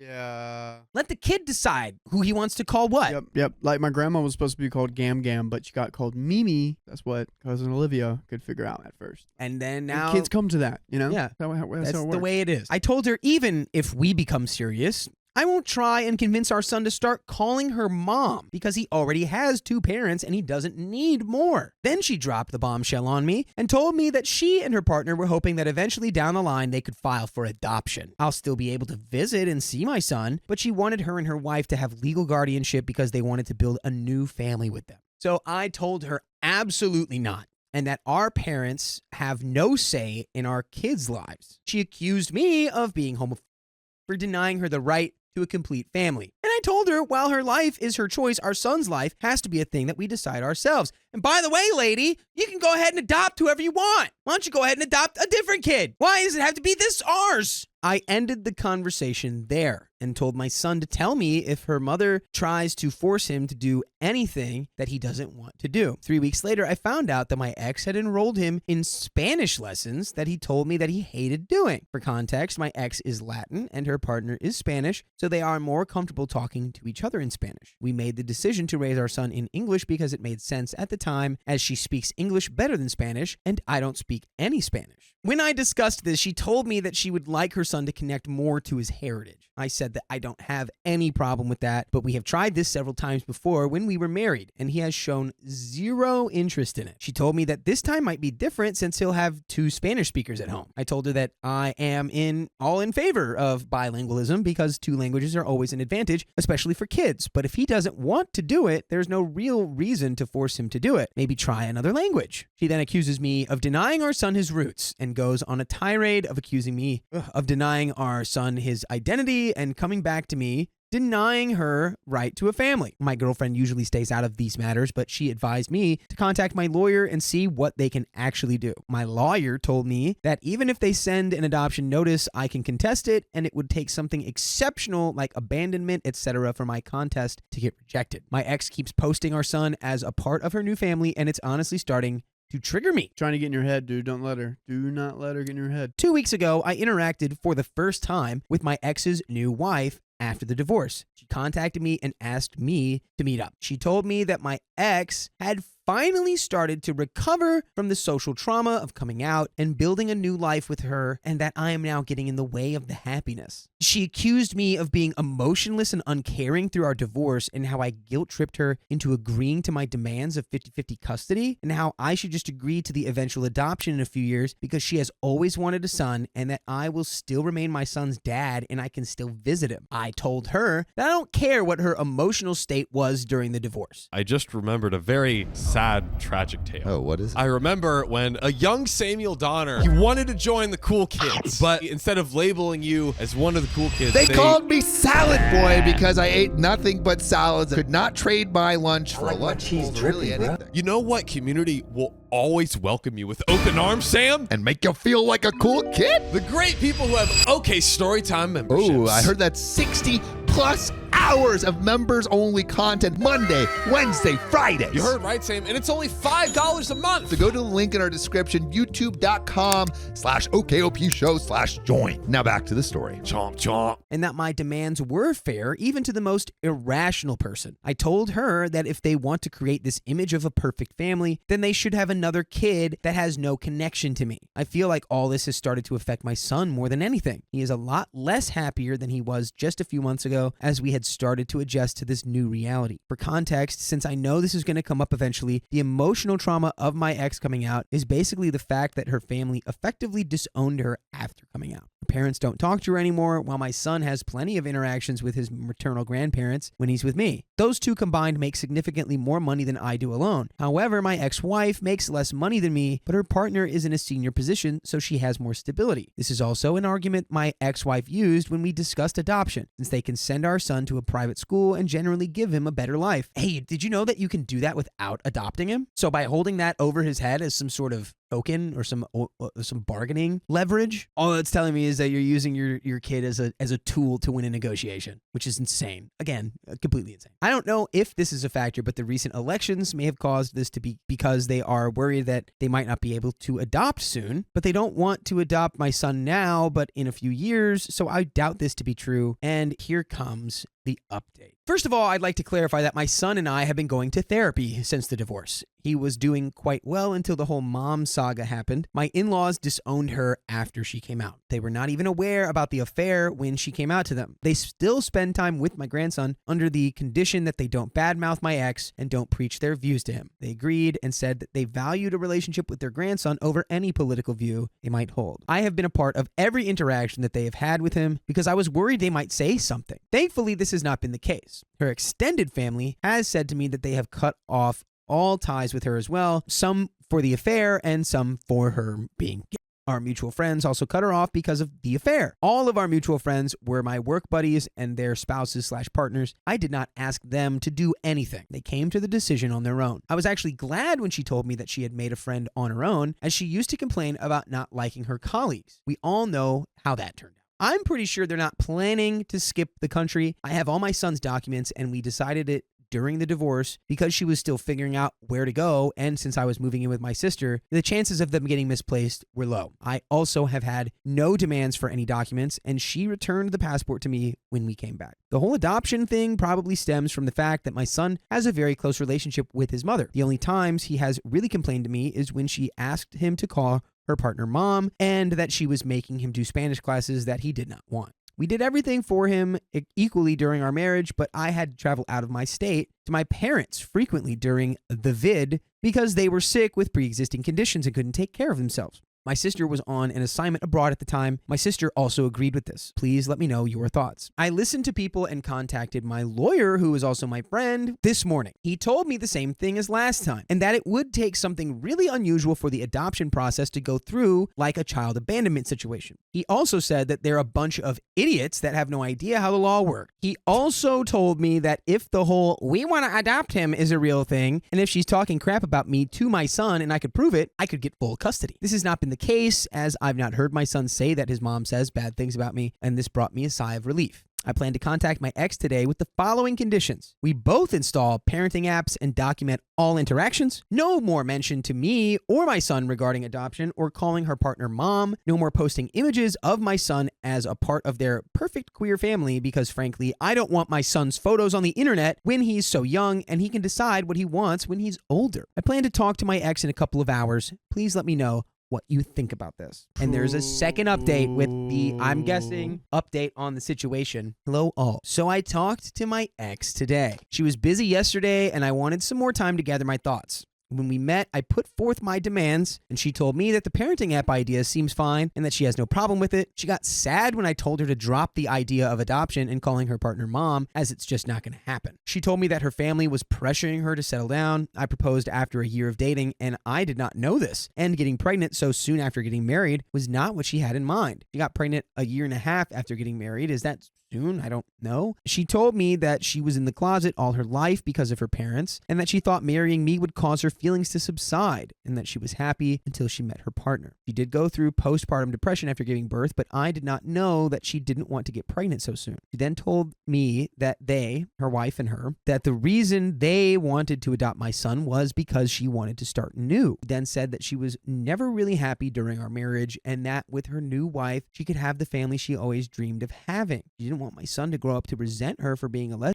She doesn't have the exposure to people like her apart from her and her partner. Look, I have to be honest here. I don't know any gay people, nor anyone in my friends or family is gay. We never talked about these things because it simply doesn't come up in our daily life. But that doesn't mean me and my son have no idea who they are, especially after the divorce. I told her that this is not going to happen and that he has had a lot of exposure to people from her community. I told her that seems like a BS reason for separating my son and me, and that she's making up some random reason to make it seem like it is. And I agree. Because she's low-key trying to say, like, well, I don't want my son to grow up to, like, hate me for being gay. I don't want him to be homophobic, so he should be raised by us. And it's like, hi, hello. Not every person raised in a straight relationship is homophobic. Yeah. Like, what are we talking about? I don't know. You want a fresh start with your new partner, your new life, but you want our kid to be legally yours and not mine. And you want me to give up all my rights as a parent. Freaking Hall, she has absolutely no regard for OP or his feelings. Yes, Exactly. and I feel like she's just like trying to like whatever she can get and grab to have her son with her. And it's all emotional. It's all emotional manipulation from them. After some arguing, she told me the real reason why she and her partner want to adopt my son. Reddit is crazy for your prediction abilities. Like, honestly, wow. Apparently, they wanted to adopt my son because her wife and her are considering moving to Spain in a few years. I told her that she can't do that and that the legal framework supports me and my rights in both countries. She told me that she knew this and that's why they wanted to get me to sign adoption. I told her that she was crazy, that she in no way is able to do this as she still needs my permission to take him out of the country as when she did when they got married in Spain. I also read a comment yesterday on the update and researched a bit on the laws regarding this, so I know this is not happening. She told me again that they have done their research and that this was to see if I would agree. In case I agreed, they would consider moving, and in case I don't, they won't because she doesn't want to be separated from my son. I again emphasize that this is not going to happen and that if she tries anything or says anything to my son, I will sue for full custody. She got sad again and told me that they wanted to check with me first. I told her, in what world would you expect me to give you and your wife full custody? First you divorce me, leave me for a woman, and then expect me to sign over my child and act like nothing happened. I told her from this point on, we will document everything, every interaction we have, and that if I even get a whiff of you trying to pull something, I will sue for full custody. She got a bit scared at the idea of losing full custody. I guess she didn't really consider me doing that, and she agreed. I then told her not to paint this picture of a picture-perfect queer family that they are trying to do because that is not going to happen. Our son has a mom and a dad that he spends half his time with each, not two moms. He is not your affair partner's son. He is your son and mine. If you want a child with her, you can do so on your own. I then told her that the courts are more likely to side with me than you in this case because of the thing you have been trying to do and the fact that I work from home and spend more actual time with him than you and your wife. I've been trying for him to have a stable relationship with both parents since the divorce because I don't want him to resent either of us, but if you try to remove me from his life, I will sue for full custody and deal with any resentment he has for either of us. I didn't want to argue anymore and I left the room. I secretly recorded the conversation because I wanted to have proof in case anything happens in the future. Honestly, Reddit, I have been very angry at my ex since the divorce. I have not shown it around her and my son because I don't want her to use this against me in any way and have been going to therapy, but I am still internally angry. The comments she made today about our marriage really hurt me even more. I've spent 7 years with this woman and her betrayal still makes me angry to this day. When I got home, I contacted my lawyer friend and he again reiterated that they would have to kidnap him. I again asked him if there was anything else we could do, and he said that the current agreement is very thorough. We've made sure of that. If I want full custody or not is up to me, but I have to be sure that I want to put me or my son through the whole process. I don't want my son to grow up without either of his parents, as that is just not healthy for him. That is why I won't sue for full custody now. If they are stupid enough to kidnap him, I'm sure they are not. Then the law sides with me anyway. I know what position her partner is at their workplace, so I know they're making good money to leave it all behind for no good reason. As for the passport thing, I have all his documents and all things such as notifying travel, hospital visits, and others are already in the signed custody agreement. We already have a legal framework for all of this. I am not going to sue for full custody now because I don't want that for my son. My ex-wife is still a good mother and loves him, and he enjoys spending time with her. Plus, my son is the type of person to openly voice out what he doesn't find okay to me. So I will know if they continue any of their nonsense. And by the way, if you want to continue your nonsense with us, you can do so at your discretion because there's full episodes with stories just like this. All you have to do is go to Spotify or Apple Podcasts or wherever you listen to podcasts and search OK Storytime. There is some more story here. I mean, again, zero consideration for her husband, or not ex-husband, with someone that she spent years of. No, there's a lot here. There's a lot of things to dissect here. Number one, marrying someone whenever you're not attracted to that sex. Yeah, it's like and that deceiving comes from someone. a deep place, right? It's like she said she always knew that she was gay. Literally had to be closeted because she knew her family would not accept her. Yeah, which like the whole time. that is messed up, and I don't know what people's stories are, but I mean, I understand where he's coming at from a place of anger. And exactly. The fact that he's went to therapy and worked on that is awesome. It should be able to be acknowledged that like what she went through with being closeted and like being rejected by her family is terrible, but that in that same stroke, it like doesn't excuse what happened to OP and that decision and her behavior like caused him to be deeply hurt. Yeah. And even though the root of that from her is coming from a place of like not being accepted and being kind of afraid of being rejected and disowned and stuff, like it still is like the hurt that he experienced is still real. And like nobody on the other side has acknowledged that he has felt anything. And it blows my mind that they keep talking like it's like, well, shouldn't you just want to give us the kid anyway? Like then you won't have to take care of it. And it's like, whoa, who do you think I am? Crazy. We got a little bit left of the story. Let's go. On a more positive note, y'all, I am not against Spanish lessons, but he doesn't like them. I was just suggesting that he try some languages that he likes. There are other languages out there. I didn't say it to my ex then, but now I know that she was trying for him to learn Spanish because of the Spain thing. Thank you to everyone for their support. It really helped me with understanding the problem. And holy crap, I didn't even consider her considering moving to Spain until I read the comments. Y'all are great at this. But dude, that one was wild. That was wild. Gosh. Like it was heavy too. I didn't know how to respond to most of that. It's just it's a really unfortunate situation, and it's like clearly I would be devastated if that happened. And this is why it's hard, man. It's like I would say that the moral of that story is that like if you live a lie for too long, like a lot, like people will get hurt. More people than just you. That is the end of that story. My cheater ex-husband abandoned us, so I don't want him back in our lives. That sounds like pretty reasonable advice. My ex, 27 male, let's call him Jim, Hey. and I, 30 female, met around 8 years ago. We dated for 6 months. Then got married, and we were married for about 7 years. Wow. And then nothing bad happened. By the way, this comes from Accurate Buyer 26 on the r/OK Storytime subreddit. So when I met him, he was Republican, raised Christian, and besides being really lazy, we never had an issue. His family was very friendly and active in our lives. We met when we were both serving in the Navy, and when he got out, I supported him while he flipped through school, hopping from career idea to career idea until he found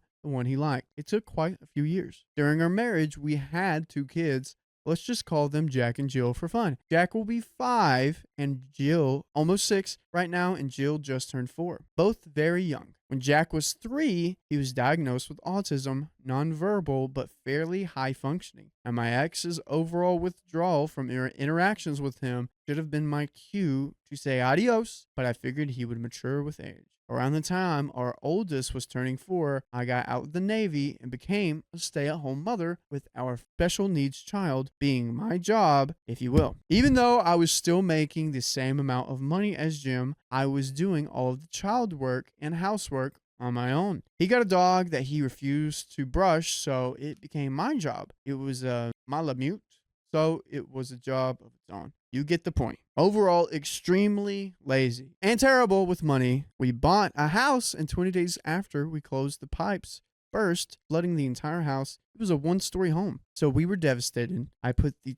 $23,000 on my credit card to fix it because I had kids, and running water is very nice. Did he help? You guessed it, no. It followed me for 2 years where we lived. Basically, I married a man-child, and everyone saw it but me. Now, as unhelpful as he was, his family was so nice. They immediately accepted me in, since I don't have any family. It really meant a lot to me. His dad was a strong military man and had been in the Marine Corps for about an eternity. His mom had little jobs to pass the time, but was so nice. She noticed the signs of Jack's autism and kept up with things once he had the diagnosis. She would call check up frequently to chat and check in, and we spent every holiday possible with him. He had a sister that I grew very close to, and it was going great. They would give Jim advice on how to help more, and he would take it for about a week, then slide back into my third child position. Overall, I was content with life.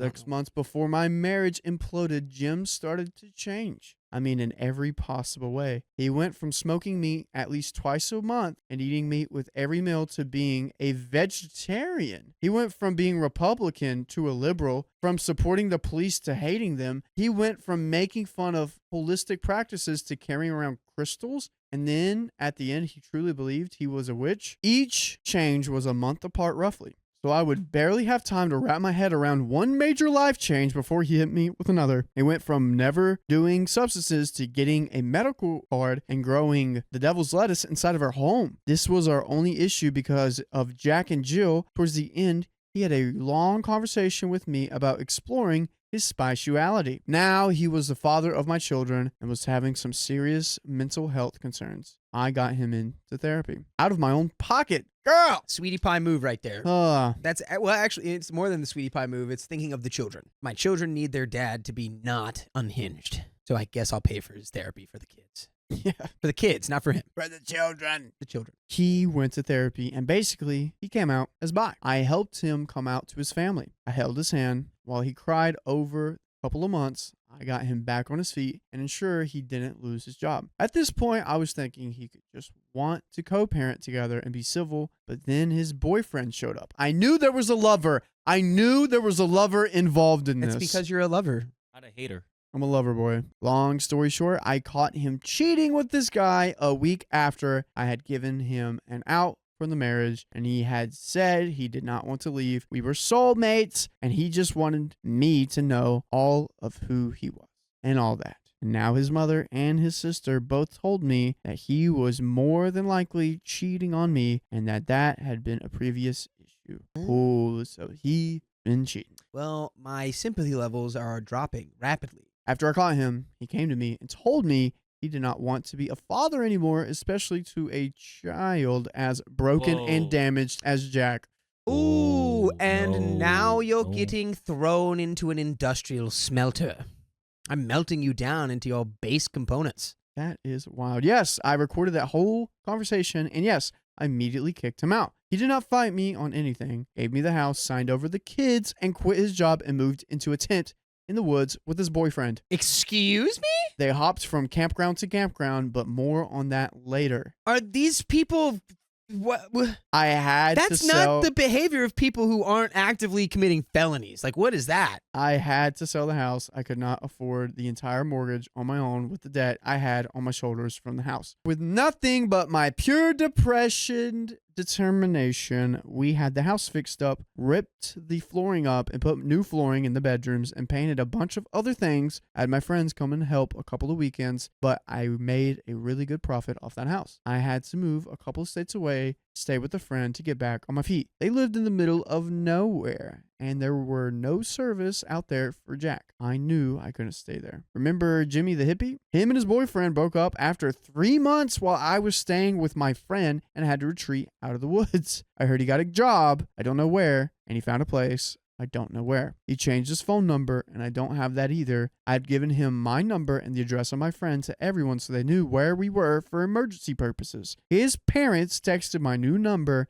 and told me they had to support Jim, and if he didn't want to be in our lives, neither did they. His mother told me he did not want any photos or videos, did not want to speak to us, and would put birthday and Christmas money into an account for them when they turned 18. His sister has blocked me on everything, and aside from paying not nearly enough in child support, I haven't heard from him either. We have just went through Jill's birthday and Christmas and New Year's without one word from anyone about the well-being. While writing this, it has been about 7 months in Ghost City.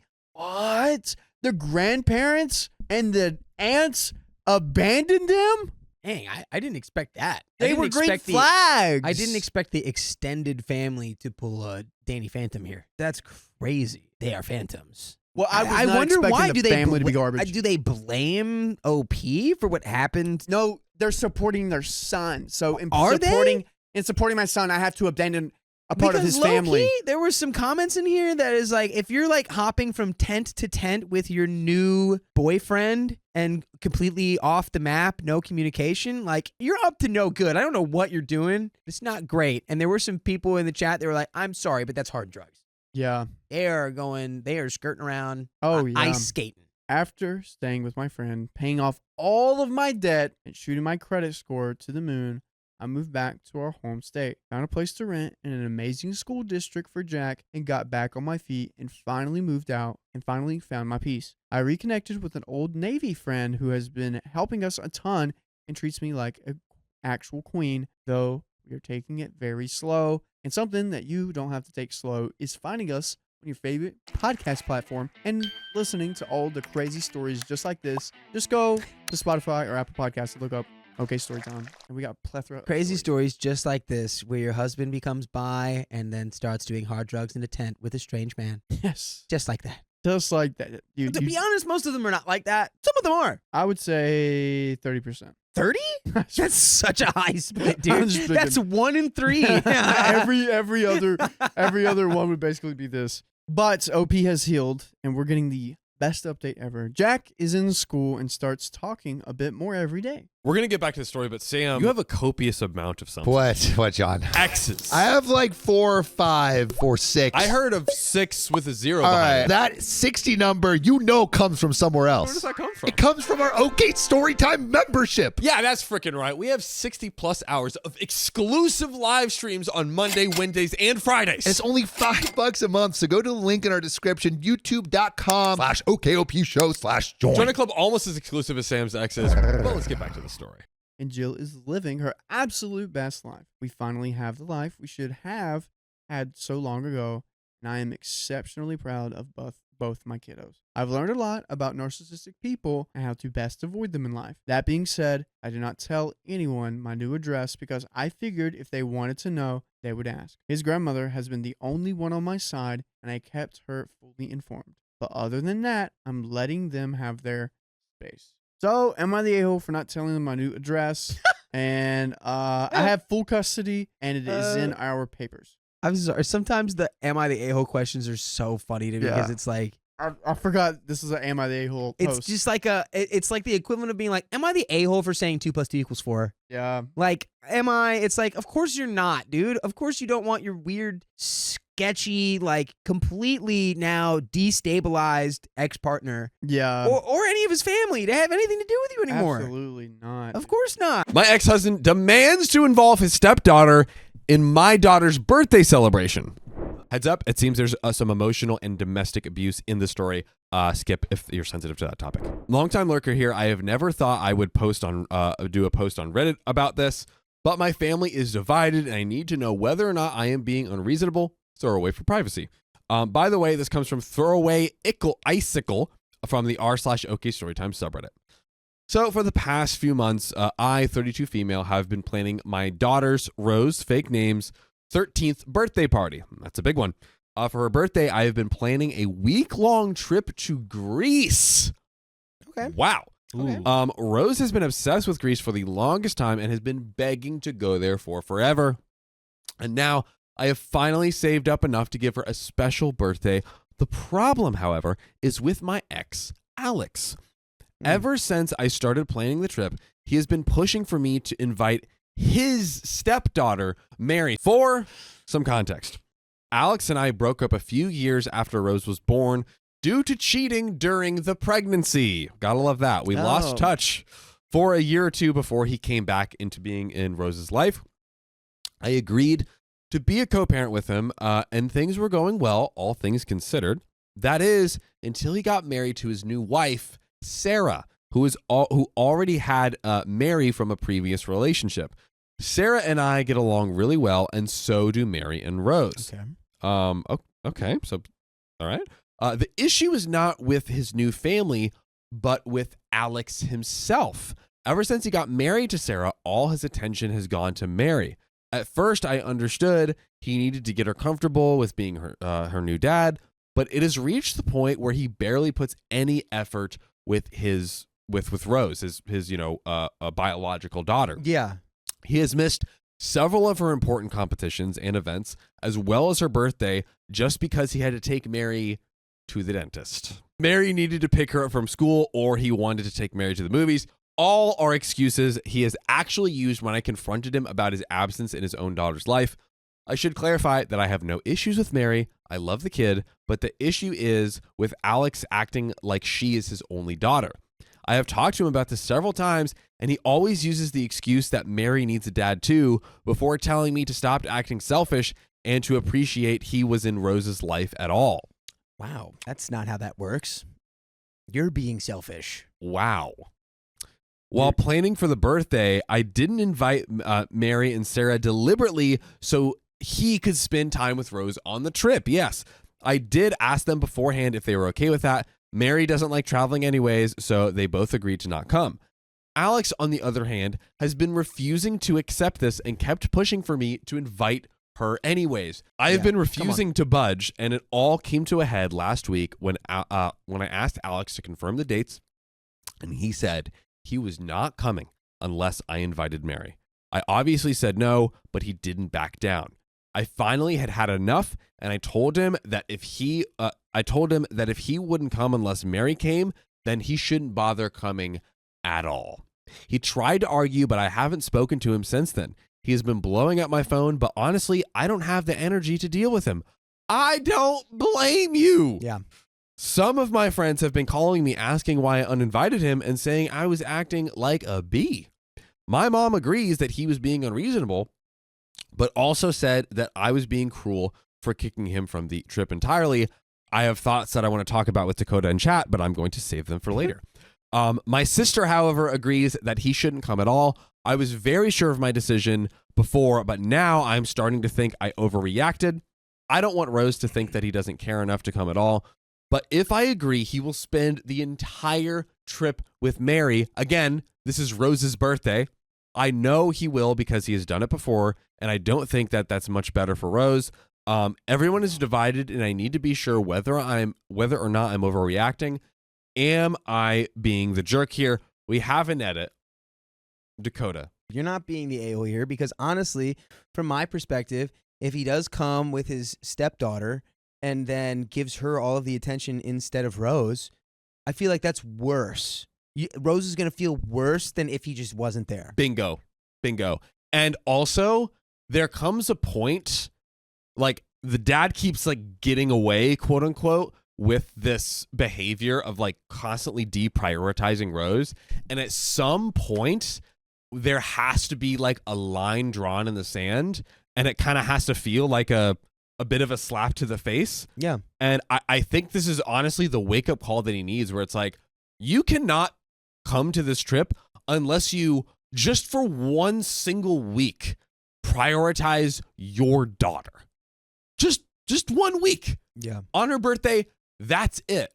And it's like even more crazy because again, it's not like Mary or his wife is like pressuring him to like spend more time with her. They're like, everyone's like, we're good. We get along. It's already like you said, it's a non-issue. They get along. It's like the only thing this is going to do is it's going to like crystallize to Rose. I mean, if you allow him to come with Mary, who doesn't want to go. Let's make that perfectly clear. She literally is like, I don't want to. But if that happens, it's just going to make Rose feel like, okay, so I'm second. I'm second best to my dad. Yeah. Where it's like, nobody wants to feel that. I agree. I wonder what the kids think about this. Like, if Mary and Rose are friends, are they like, yo, why is your dad like just like straight up ignoring you, bro? Like, what's the deal with him? Imagine Rose is already like, I don't even know, and I don't care. You can keep him. Like, yeah, it's like I feel like they're honestly though. How old are they? Like 13.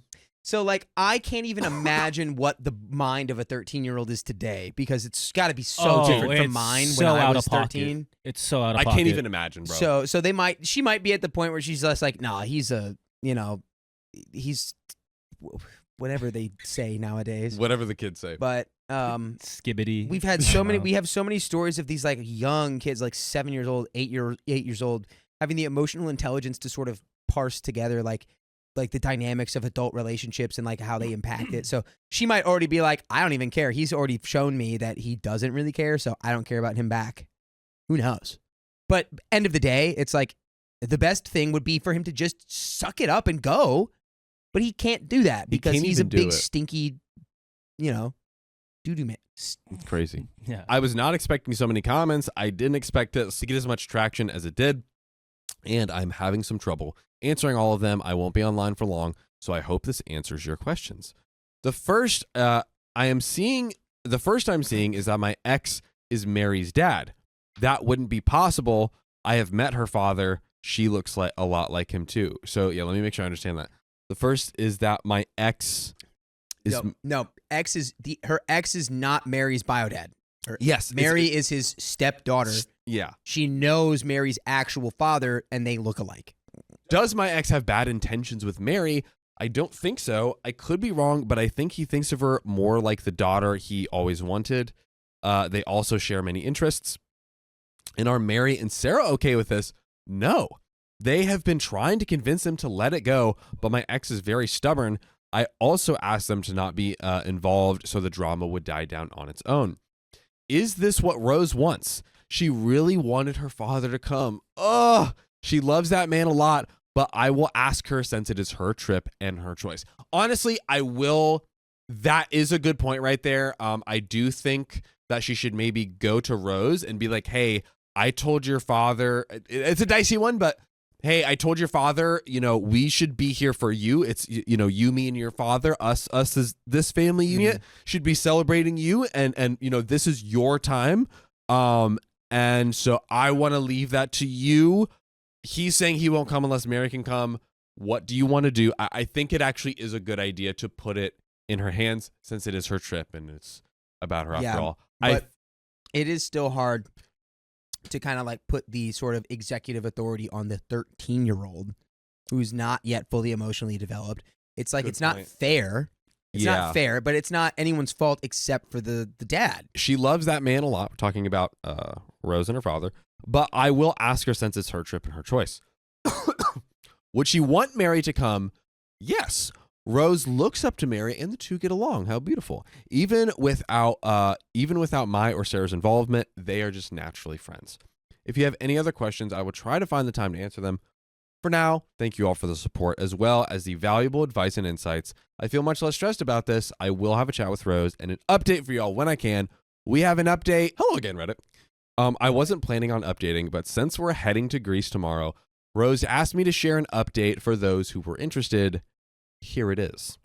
I hope those who are curious about how things turned out are able to see this. Here's some original context for anyone who wants to read the original. A lot has happened since my last post, so I'll try my best to explain everything clearly. This might be long, so I'll start with a summary for anyone who doesn't want to read the full story. What? So, Sarah found out about Alex's cheating in our previous relationship, so she didn't know about that, right?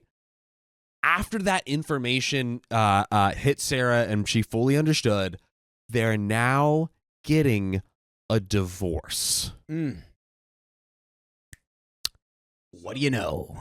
So golden stepdaughter Mary is stepdaughter Mary no longer. Oh. No, the connection is being cut, right? But Mary and Sarah will be joining us on the birthday trip. Okay. Lock in. Okay. I am filing for legal custody agreement and child support. Alex's insistence on bringing Mary to Greece was so he could one-up Sarah's ex-husband.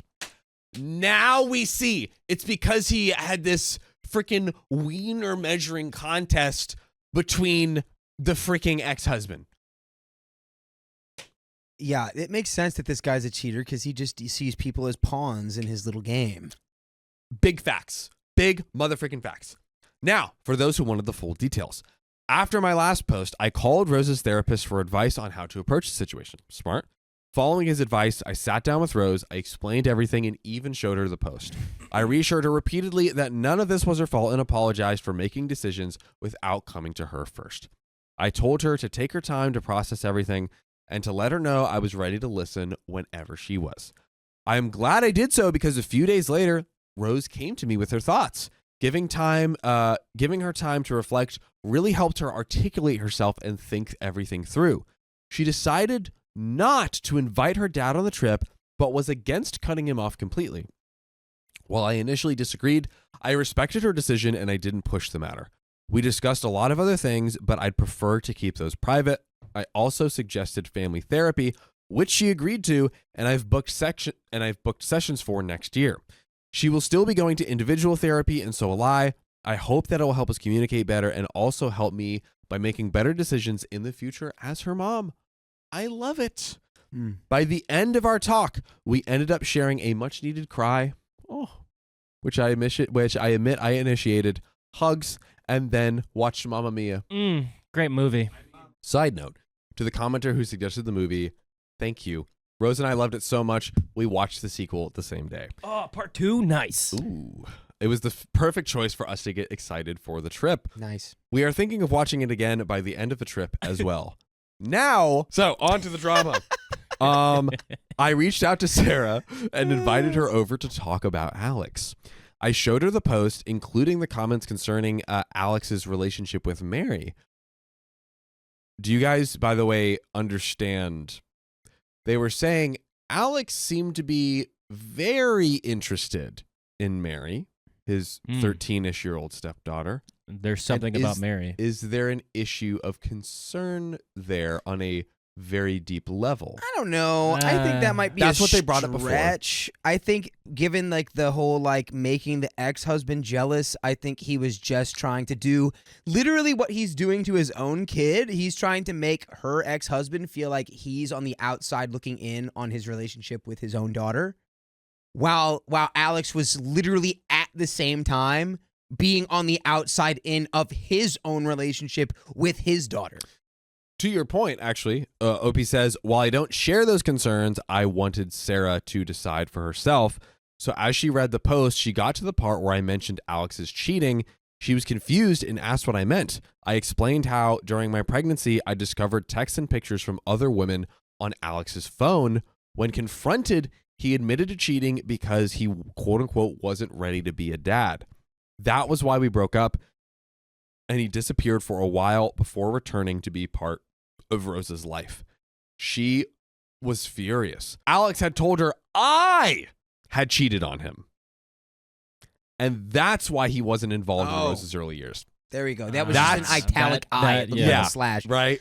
Thank you. I'm glad I wasn't the only one confused. All three of us were like, what is that? Told her slash cheated on her. Or is it like, is that when you tell somebody while you're cheating on them, you're just like, this is exactly what it looks like. I'm, as you can see. Dude, that is, bro, he literally said that she cheated on him when he cheated on her when she was pregnant? Yeah, it's like the switcheroo he keeps doing. It's like he has no responsibility for his own actions. Yes, and thank God she divorced him. Please, Indeed. no one marry this guy ever again. Indeed. According to him, it was because he wasn't sure if she was his. Hearing this, I was livid. I've never been with anyone other than my ex, romantically or otherwise. Between raising Rose and building a career, I never had the time. Alex's lie didn't even serve a purpose since Sarah and I had always gotten along.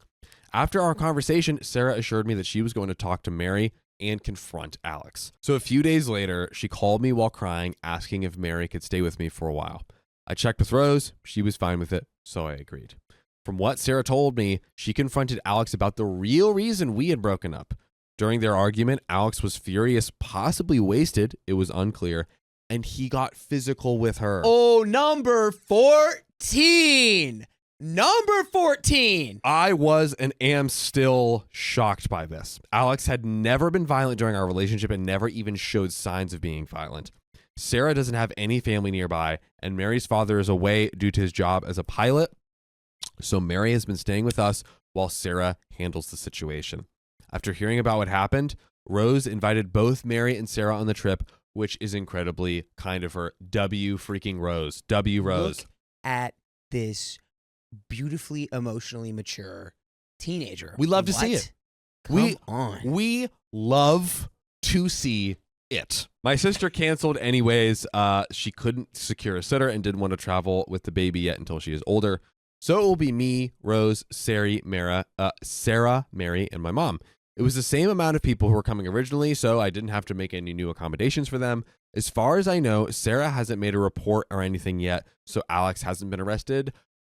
With as long as whenever Sarah is ready, please lock him up. I would love to see that. We ride it done.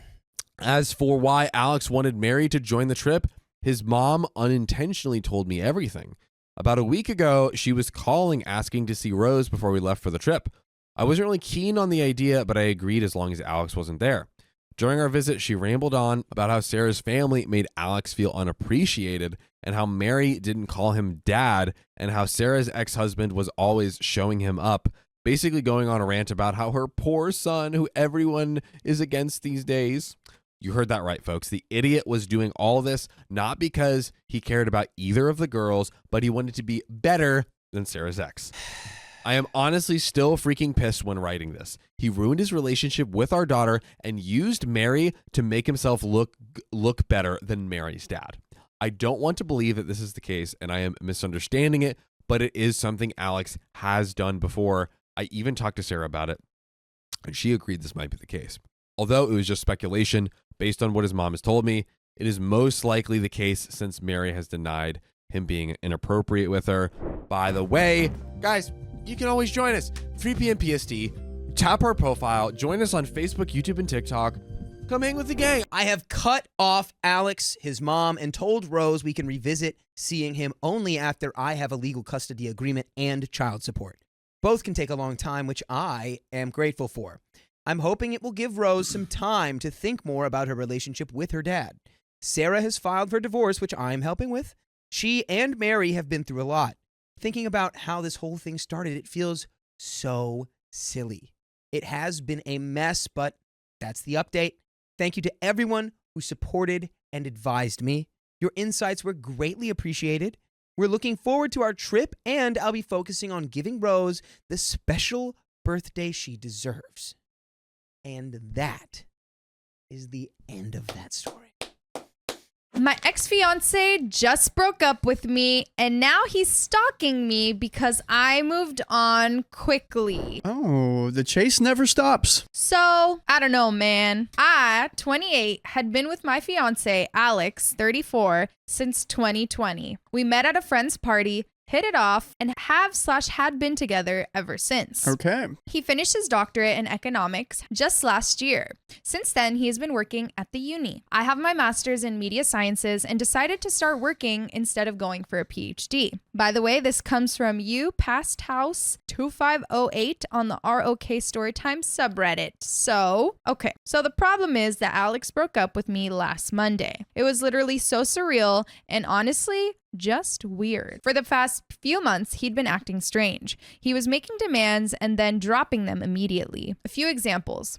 He told me we were going to paint our walls back from dark green to white. When I asked why, he just said, "For F's sake, forget it," and never brought it up again, even when I asked. Another time, he came home and got mad because I was sitting on the couch with my head covered in a blanket. I had cramps. He was upset because I was just sitting there watching Netflix. Mind you, the house was spotless. When I tried to talk about it, he said, "Forget it. It's not a big deal." That kind of thing became common. Every time I tried to communicate, tried to figure out what was going on, whether it was something I did or maybe he was just stressed at work, he would just say everything was fine, but he was clearly seething with rage. I didn't even have to do anything. He would just find something to complain about. The apartment, clothes, me, work, etc. So I gave him space, which apparently was also wrong. I told him I was going to help my parents with repairs for a few days, and somehow that was also wrong because he wanted to renovate the apartment too. Oh my gosh. You can't do anything. Yeah, geez. Then on Monday, I got a text saying we need to talk. Ooh. I knew what was coming, and after the last few months, I had made peace with it. When I came home,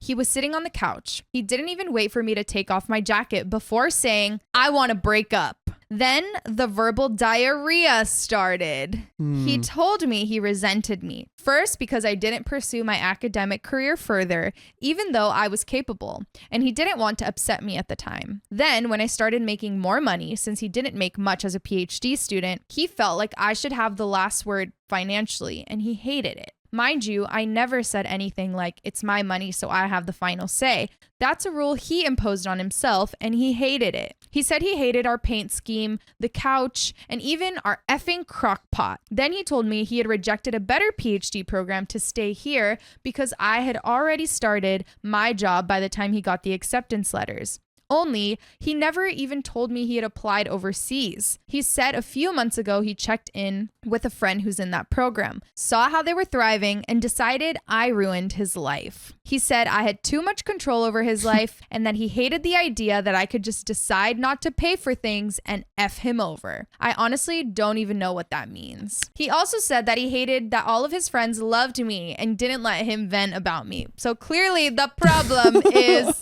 him. Then he said again, "I'm done." I was floored. I had already made peace with the idea that we were ending, and it hurt, but after that rant, I was just disgusted. I looked at him, probably with a disgusted expression, and said, okay, he lost it. He said this is exactly what he meant, that it was horrible. We had been together for 4 years, and all I had to say was okay to our breakup. I just asked if he wanted to stay here while he figured out where to go. He said, typical. Of course you're holding the apartment over me, and started ranting again. So I just left. I told my parents, and they're also confused. My dad suggested I reach out to our landlord and explain the situation to see what options I have. I can keep paying the rent, no problem myself. He covered the utilities and some subscriptions. Just to reiterate, I never had a problem with this. I saw that he was chasing his dream, and that was more important to me than a 50-50 financial split. Being supportive. What a reasonable woman. Yeah, that's awesome that you did that. I make good money and I'm happy at my job. I never saw it as slaving away. I always had the mentality that my money was our money because we were building a life together. Aww. Of course, I had my own savings and fun money, but I honestly never cared. As long as I felt he was working towards something and wasn't taking advantage of me, I was fine with it. More than fine. Alex is still mad. He's going between texting me like a robot about the logistics of the split to being a seething a-hole complaining about everything. I'm not even hurt anymore. I just feel nauseated by him at this point. I don't know. Should I have reacted differently? No. Edit. Thank you for all your opinions. It was nice to get this off my chest, LOL. Just to clarify though, I don't feel like a victim. And I don't see you as one. And no. I feel like something happened and my relationship just turned bad. He behaved like an a-hole, but that is the extent of it. Very clearly something is going on, but he doesn't want me to be part of whatever it is, and I have to respect that. Now I just have to detangle myself legally from him, and after that, I'll just be left alone with my ugly green wall color. I think I might also adopt a cat, as my ex was really allergic. I support that decision. Adopt that cat. Update 1. To start, Alex moved out pretty quickly after the breakup. He has been staying with a friend, and we sorted out everything like mail, subscriptions, and the lease. I'm also in the process of adopting a cat. LFG. Her name is Luna. Aw. That's so cute. But I've been thinking about changing it since my family already has 2 pets named Luna, Amun, and Kamar. She is still at her foster home for now, but I have visited her a few times and I already adore her. She's a scrappy little tabby who follows her foster mom around like a shadow, and I can't wait for her to move in during the first weeks of December. I've already gotten her bowls, toys, and a bed by the window ready. Now on to what happened. Last week, I was out showing someone around the city. He is the son of my parents' friends who recently moved here for work. My parents asked me to help him get familiar with the area, so I agreed. I see you. I see you. It was nothing special, just walking around, grabbing coffee, and pointing out useful spots in the city. Apparently, Alex saw us. Oh, yeah. But he was like, I didn't even realize he was there, but later that night, I started getting texts from an unknown number. oh, no. That's weird. I guess he got a new number since I blocked his old one. The texts were just weird. He accused me of flaunting my new relationship in public, said I must have been seeing this guy before we broke up, and told me that everything he suspected about me was true. I didn't respond. I wasn't going to entertain his paranoia. The messages kept coming through. They went from angry to desperate, with him saying things like, at least admit you were lying to me, and was anything about us even real? It was exhausting and honestly a little scary to see how quickly he spiraled. For the record, this guy isn't my boyfriend. He's not even someone I'm interested in. He's just the son of family friends who needed help settling into the city. The whole thing was completely innocent, but Alex has twisted it into some kind of betrayal in his head. What gets me is how little Alex seems to know about me. I'm not the type of person to jump into a relationship so soon after everything that happened. Even if I were, it wouldn't be any of his business. We are done. I've made that clear. After I didn't respond to his texts, Alex started calling. I didn't pick up, but the voicemails were a mix of angry rants and desperate pleas. I ended up blocking his new number too. It feels ridiculous that I have to keep doing this, but I guess this is where we are now. Were there any red flags before this? Can this just happen to someone like that? I don't know, man. Some people, yeah, you never know. Then this weekend, I went out to a bar with my friends. A few hours in, guess who walked in? Girl, you got to check everything you have. Check all your clothes. Check your phone. He's got a tracker on you. He's got an air tag or something. Alex. I don't know if it was a coincidence or if he followed me there, but as soon as he spotted me, he came straight over. He was clearly upset, asking to talk, and I told him no. My friend stepped in and thankfully he left without causing a scene. But it ruined my night. It felt like I couldn't escape him no matter where I went or what I did. When I got home later that night, I was completely drained. I just started to relax when I heard a knock on my door. It was Alex, standing there in tears. Call the cops. He started crying, saying he missed me, that he didn't understand why I was doing this to him, and that he didn't know how to move on. It was like all the anger from earlier had been replaced with this desperate sadness. I didn't let him in. I told him he needed to leave, and if he didn't, I would call someone to make him leave. He begged me to listen, but I just closed the door. I spent the rest of the night feeling shaken and honestly a little scared. I don't know what he's going through. I wrote his best friend about the situation, but the plea of talking to him, he said he would. I'm seriously considering getting a new phone number and possibly even talking to someone about how to handle this legally if it keeps happening. It feels unfair that I have to go to these links just to have some peace, but I don't see another option. Oh my God. And we have another update. And there's another update. Restraining order, of course, right? Yeah. At this point, you can do that? If he keeps like showing up at her doorstep and like low key like harassing her, then yeah, she should. Update number 2. Thanks for the concern and support I've received. I'm fine, really. A lot of people suggested things like getting a restraining order, but I just want to clarify that it's not as simple as walking into an office and asking for one. The process involves proving there's an immediate danger to your safety, providing evidence like text calls or witnesses, and then attending court to get approval. It's not something you can do lightly or without solid proof. And no, I'm obviously not getting a gun. I've also seen people diagnosing Alex with various mental health issues, and I want to ask everyone to stop. Yes, something is clearly wrong,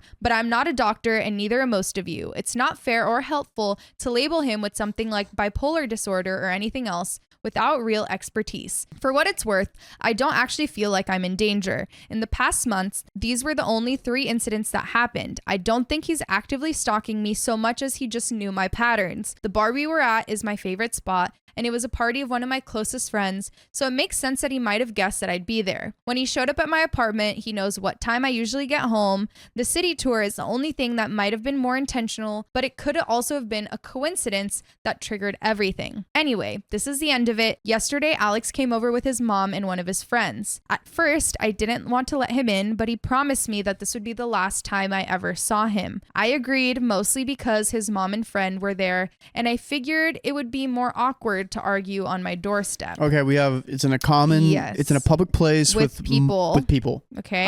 This is better. When we sat down, Alex admitted that he was going through a crisis. He told me he was mad at me and he didn't know why. He said he didn't like me, that I annoy him, but that he weirdly still loves me, which is why he went crazy when he saw me with someone else. He assured me that there wasn't anyone else on his end either. He said he felt like he was going insane. He talked about how he feels judged for being older and not being able to give me the life he thinks I deserve. So, he's feeling bad about not being the provider. He said he hates his colleagues, hates his job, hates everything right now, and that everyone and everything annoys him. This is why they say, like, you can't be in a relationship until you learn to love yourself. Like, if everything in your life sucks and you're like, you know what, my partner sucks too, maybe think about how maybe the other things in your life that suck are making you think your partner sucks. Yeah. Because if everything in your life is feeling this way, it might not be you. Right. And it might not be the person that you're like, oh, this person sucks. Like when I'm stressed and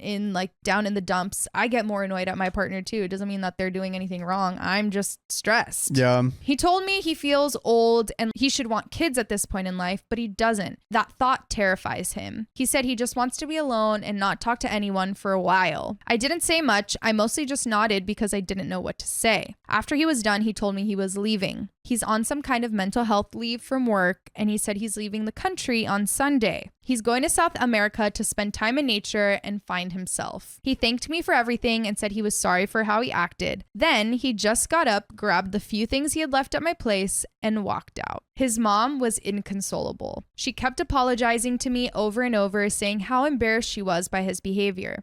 I told her it was okay and that she didn't need to apologize for him. She cried a lot, and his friend ended up driving her home after Alex left. By the way, they left, but hopefully you can stay and watch us live on YouTube and Facebook every week at 3 p.m. PST, and we're probably live right now, so go tap on our profile. I don't think that this dude is like inherently a bad person. I think clearly he's going through a lot in his personal life, and then he's projecting it and like unfortunately decided to terminate his relationship because of it. But yeah, this is why I feel like a lot of problems in relationships, most of the time, it's not even about the partner. It's like you. Whoa. I don't really know how I feel about this. Part of me is relieved that it's over. Part of me feels sad for him because he clearly doesn't know how to deal with everything he's feeling. Mostly though, I just feel tired. I'm glad he's taking steps to figure himself out, but it's not my responsibility anymore. Yeah. Good for you for figuring that out. And I hope he finds himself and he finds his happiness. And should we take him back if he does what he changes into his best self? I don't see why not. That's a thing too. It's like I think people can change.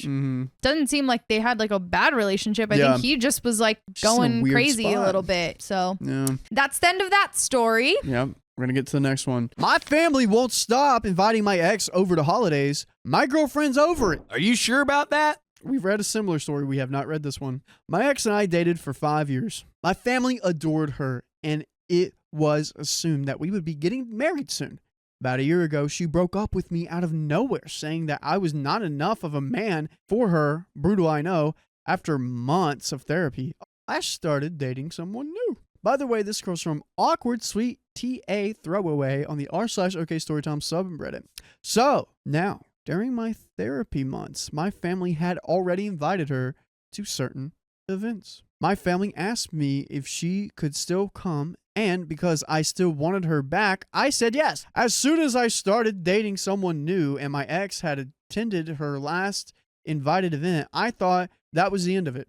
Today, I found out my family invited my ex to Thanksgiving and Christmas? I thought it was a joke. But no, they love having her around. You know, you date someone and their family's like, oh, we could just like get rid of this brother and keep you.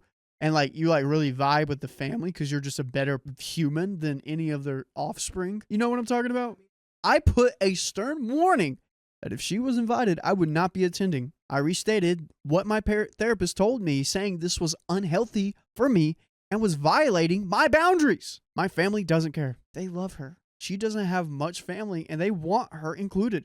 My current girlfriend is obviously furious too. Every family member, including my mom and grandmother, are saying I need to treat it as if she were a friend and grow up.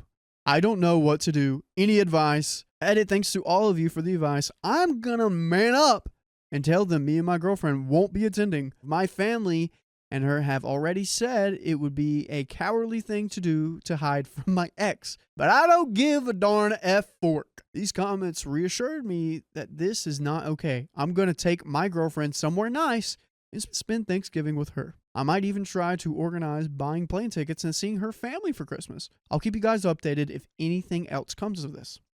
Relevant comments, OP, on if his family knew the ex was the one who ended the relationship. OP, they are very aware. They still think it's my fault. She had been going through a hard time and I didn't take initiative in helping her with certain things. She needed help with some stuff around her apartment. I'm not really a handyman, so I didn't offer. She never asked, and she built up resentment towards me for months. That, among other things like gifts, not being thoughtful enough, and feeling like I didn't prioritize her enough led to the breakup. My family supports her and felt I needed to step up as a man. I've already asked her to stop, and she doesn't seem interested in turning down the invitations. She doesn't have a good relationship with her family, so it's nice for her to be included. Okay, that's kind of sweet. She thinks I'm being selfish. Comments don't go. Have a Thanksgiving and Christmas with only your current girlfriend. If they can't respect your boundaries, then you have to enforce them. OP, this seems to be the sentiment. It just sucks being alone for Thanksgiving. It'll just be me and my girlfriend since her family is long distance.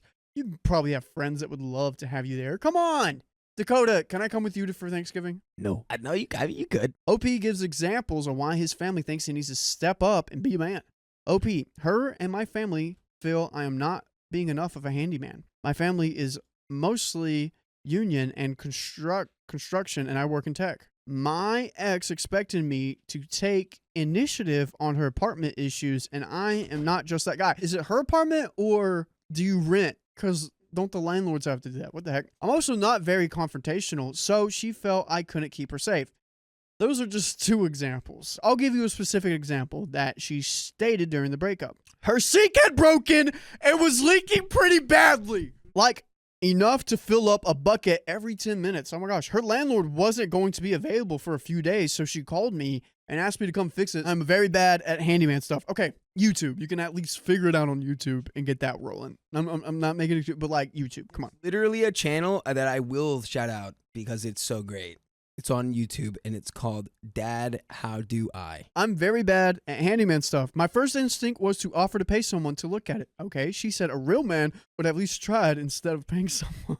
Dang, bro. I will say, I know this isn't the very popular opinion, but I am about like, what would a real man do? More like, what would a gentleman do in this situation? He would fix it. I mean, if you got enough money, pay for it. Just make, no matter what I like to say, don't ask me about my methods, just be proud of my results. That's what I would use for this. It wasn't just handyman stuff, though. We had an incident at a bar when an old wasted guy was flirting with her. I'm very non-confrontational, so I offered to go to a different bar or tell the bouncers. She wanted me to confront him and felt I couldn't protect her. Little things like this added up in her head. Okay, I would have been like, bro, get the F off my girlfriend. Does OP still have feelings for his ex? OP, I no longer have feelings for her. Through my therapy sessions, I have learned we are just not compatible. She wanted me to be someone that I am not. She gaslit me into thinking how am I as a person was wrong and I needed to fit her ideal version of a man. It just wasn't a healthy relationship and I should have ended it earlier. Okay, good job for you. The reason I don't want her there is because it is disrespectful to my new girlfriend. I know my family would prefer me to get back with my ex, but that is not what I want. They should respect that we are no longer together and stop inviting her. Update. Here we go. What's going to happen? I think he's going no contact with family. I think that's a very likely possibility. Hey, everyone. I appreciate all the advice and kind words, and I got in my post. However, I don't have a good update, to be honest. I knew it. Basically, I sent a mass text message to all of my family exactly how I felt that my ex should not be at Thanksgiving or Christmas and that it was incredibly disrespectful. I told them they needed to choose between me and her and how under no circumstances I would compromise this simple request, that they were choosing my ex-girlfriend over their own son and that it was not okay. Pop off! I also told my ex in a separate text that she is not welcome and that I did not care if my family invited her. My cousin messaged me on the side agreeing with me, which is nice. However, the rest of the family did not see it that way. Family members responded how selfish I was, how I knew she had nowhere to go for Thanksgiving, and that she has become a part of the family. This is a tough one. I know she doesn't have anywhere to go. I don't know. Are you going to help all the other people who also don't have anywhere to go for Thanksgiving, or are you just going to help your own, like, family's ex-girlfriend? But dude, there's other people she can ask. Come on. I could probably be more mature, but I'm just like on the fact, like, don't let her come. I tried to hold my ground by stating how not normal this was to invite someone's ex to Thanksgiving, but they just doubled down that she had become too close to exclude her. My dad specifically said I needed to stop being so immature, making ultimatums like a child. That message got a lot of iMessages likes in the group chat. My ex told me that I was being an effing baby about the whole thing. This is exactly the reason she broke up with me, that I could not handle even the possibility of confrontation and I was going to run away with a new girlfriend. I explained how not normal this dynamic was and I told her to go back to her family and stop trying to steal mine. She just sent back, it's not her fault and my family loves her, and stopped answering. I kept battling with my family over the weekend, but no one was budging. My mom had called me explaining how my ex was like a daughter to her and my actions were breaking her heart. I asked her if she had any sympathy for me considering my ex broke up with me, saying I wasn't man enough for her. My mom just said how my actions were proving her right, and that kind of broke me. These fights were clearly going nowhere, so I put my money where my mouth is. I decided to book a short trip with my girlfriend and take her to a really nice restaurant. Okay. I let her know, and initially she said she would like a nice getaway. However, yesterday, she asked me to come over and talk. How we feeling? Let's talk. I just want to talk. I just want to talk about just nothing. You know? If she was family, why didn't they just go over and fix her sink? She said that this whole situation with my family was making her extremely uncomfortable and that she felt like she was in the middle of this battle between me, my family, and my ex. She said I was really sweet, but she couldn't be in a relationship with someone with this much family drama. Dude, you guys are ruining everything for this guy. You should have just took our thing and just dressed up hot and went with your girlfriend. That's all you had to do. I begged and pleaded with her, but she said she put a lot of thought into this and asked me to respect her decision. By the way, you can please respect us and join us live every weekday at 3 p.m. PST. Just tap our profile and we go live on YouTube, Twitch, TikTok, and Facebook. And check if we're already live, because we might already be. We might be. Non-confrontation is catching up to him. I will say that. He is not confronting anyone, and it is coming up to him. You can't just not have the hard talks ever. And then, like, you know, if you don't have the talk, you become passive. And when you're passive, life just happens to you instead of you, like, being the attack life! You want to be the captain on the wheel. You don't want to just be, like, the wind in the sail. Johnny No Teeth, right? He's sucking on all the lemons, and you got to confront him, or else everyone's going to get scurvy. My boyfriend's ex won't respect me in my own home, so I threatened to leave him. I hope you take your home with you. Does it have wheels? Let's find out. We'll find out. I, 35 female, have been dating my boyfriend, 45 male, for roughly 8 months now. In the initial stage of our relationship, he mentioned that he had an ex who was also his best friend. He said it had been many years between them dating and that it lacked physical intimacy and was more platonic. I had no concerns, as I understand adult relationships can tend to turn into friendships. By the way, this comes from user Midnight Express on the r/OKStorytime subreddit. So, he mentioned his last relationship suffered due to this friendship with his ex and said the last girlfriend tried to aggressively befriend his ex and that it wasn't organic and made things weird. About a month and a half into dating, he adopted a new cat and asked me to be there when the foster dropped him off. He mentioned that his ex-best friend would also be there, which I was fine with. Upon arriving, the friend had recently been crying, made no eye contact, did not respond to any of my questions, such as, what show are you guys watching? Are you excited to meet the new cat? My partner texted me saying, she's not trying to be rude, she's emotional. The foster dropped off the cat and I continued to make small attempts to get anything out of her. I heard you also have cats. Did you get them from when they were babies? Where she replied, yes. And nothing more. The energy grew increasingly awkward, and my boyfriend suggested that we order food.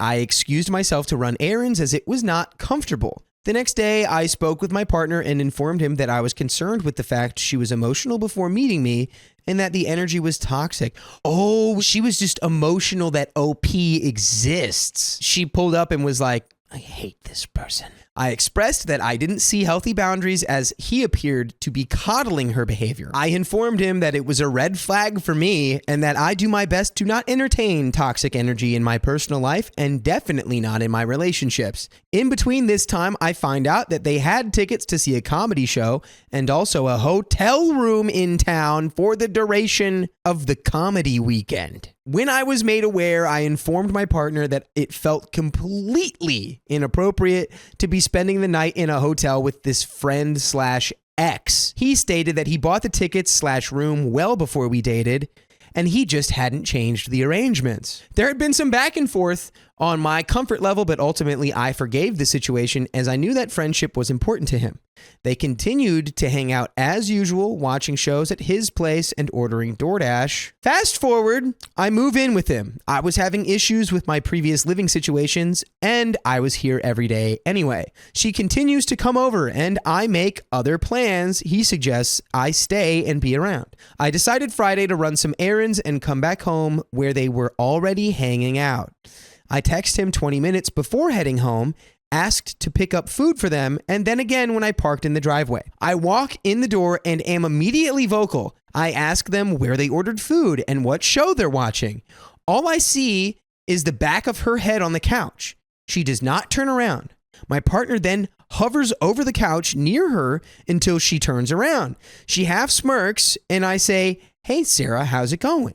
No answer. She turns back around. What, is this a ghost? Dude, like, what is this? Yeah, is this the Sixth Sense? Like, are you not even a real person? What is this? What's going on? Oh my God. Their food arrives and she gets up to eat, doesn't speak to me or make eye contact. I had already eaten, so I stated I would be going upstairs to watch some true crime. They hung out for several hours and then she left. My partner let me know she left, and we watched some TV before bed. I lost sleep that night wrapping my head around the situation and how disrespectful I found it to be for now the second time meeting this person. This friendship had created so much turmoil for months due to the disrespect, except now this time it happened in our home. I asked how he thought the interaction went, and he broke down and said, "I'm very disappointed by my friend. She couldn't even pretend to be nice to you when you were as sweet as can be." Well, okay. Then why didn't you say that? Thank God he's at least aware of it, right? Why were you with her for 7 hours and didn't come back? Hey, buddy, get a backbone. Press your friend on this stuff when she's outwardly disrespectful of your girlfriend. I think, again, is OP a ghost? Yeah, OP. The fact that you're like, hey, what you watching? No. What you doing? What you eating? I don't think OP's a ghost. I think her boyfriend's little ex-bestie is a charlatan. The second time you're meeting someone and they don't respond to you with not even a turnaround. I expressed why I was so upset with the situation, and he agreed that she was disrespectful. The weekend passed, and we continued to talk on the situation, and more hurt came up, where now I felt my partner did not have my back immediately when she did not interact with me in our home. He continued to hang out with her versus speaking up on her behavior. Additionally, I expressed that I was disappointed that I had to approach my partner on the topic versus him taking charge of the situation. The situation caused a lot of friction as she mentioned seeing things in the house and being jealous of the life that he and I were building. Upon learning that information, I ultimately stated, quote, "I am not willing to be in a relationship where this type of behavior is acceptable. Boundaries. Hey, I don't like you hanging out with this woman who clearly wishes that she could be me. He just wants it to be normal, and she clearly is fantasizing about being OP in this situation. If my friend was like that, I might end that friendship, especially if I talk to them.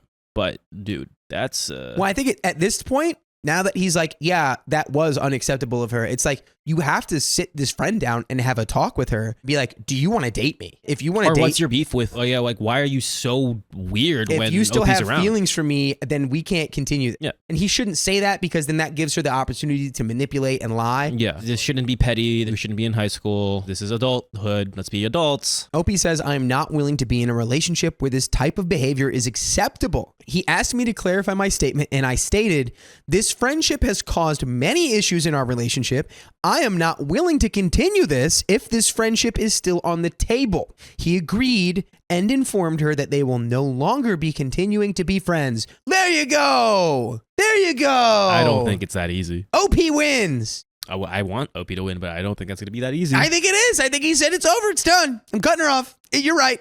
It's over. But you know what? It'll never be over. You joining us when we go live every weekday on YouTube, Facebook, and Twitch at 3 p.m. PST. All you got to do is tap our profile. Tap it. And we won't ignore you like that weird friend. Yeah, we will not ignore you. Yeah, so I'm fully in the camp of, OP has won the situation. OP is winning. Okay. I mean, maybe because OP's boyfriend is like 45, maybe he's at a point where it's like it took him so long to realize that that was toxic because even he was like, there's no way that she's actually acting like that, right? Again, the relationship is still pretty new. 8 months is fairly new for a relationship, and maybe he just wasn't used to it and didn't see that context before and see how they acted, the friend. And seeing with OP, he was like, that is very odd behavior. Now, there is a little bit left. Let's finish this off. OP's winning. I believe others' actions speak for themselves, and I traditionally do not believe in ultimatums. I don't think it's healthy. Outside of this issue with the friend, we've had 0 other red flags. He's respectful, considerate, loyal. He communicates well and is emotionally intelligent. That's a lot of green flags. I love this person and feel he is my life partner based on our mutual connection. I understand the post may paint him poorly, but he is truly a good guy.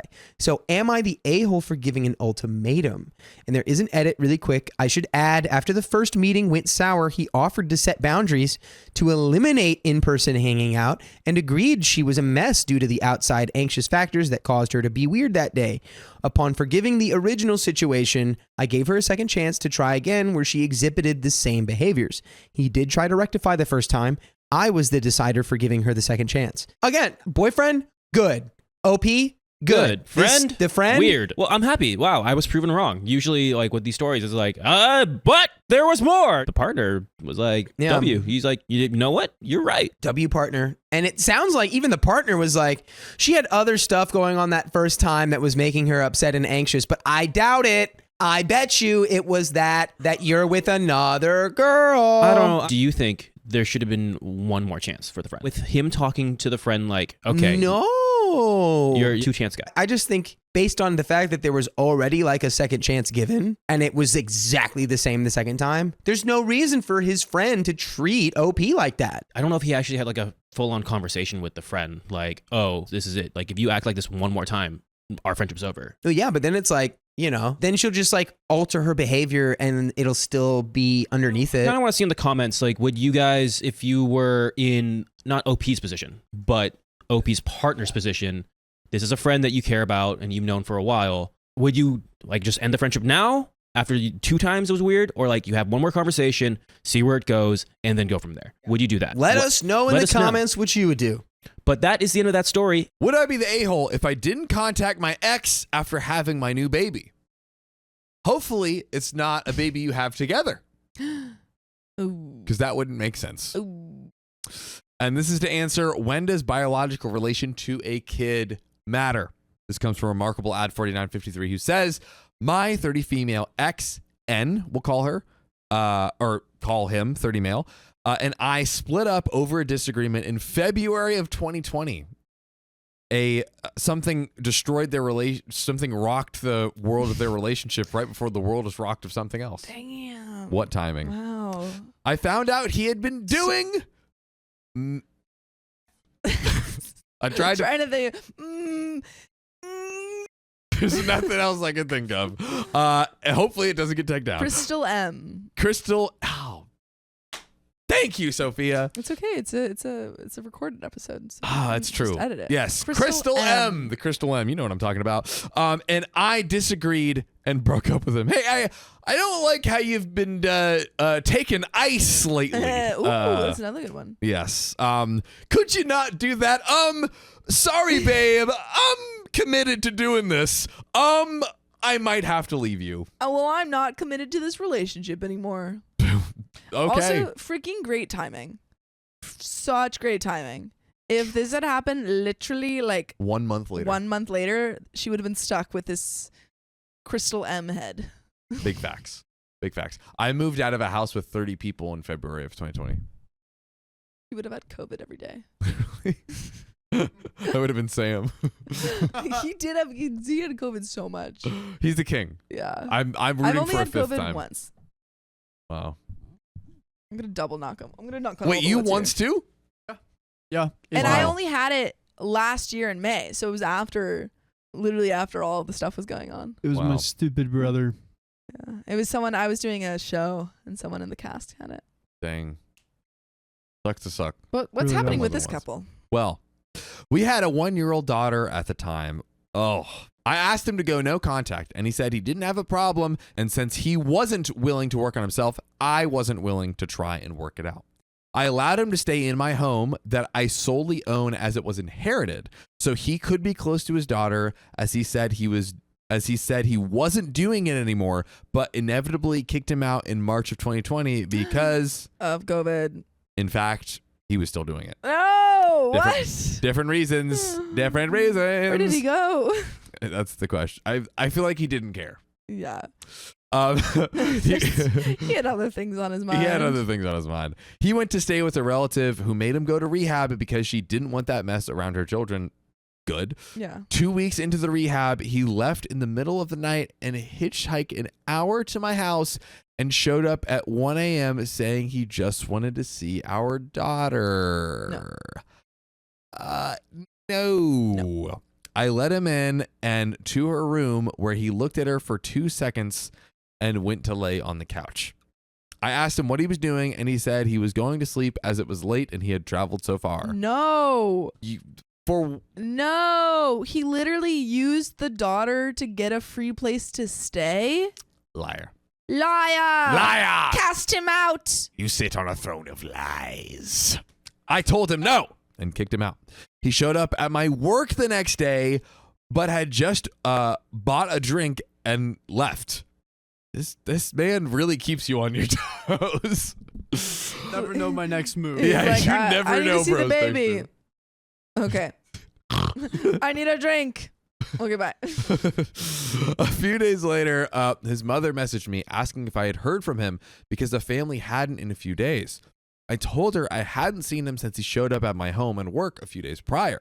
She asked me to file a missing persons report because she was several states away.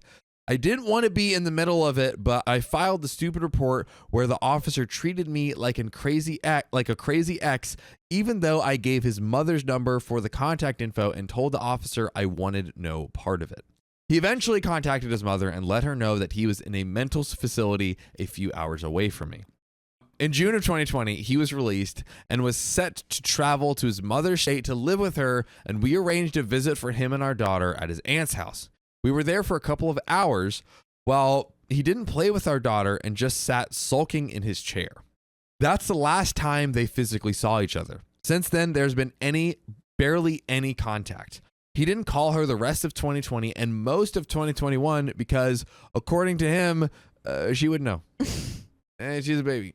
Who cares? She's a baby. What am I going to talk about her? She's a baby. She's going to go Goo Goo Gaga and I'm going to talk to her about Crystal M.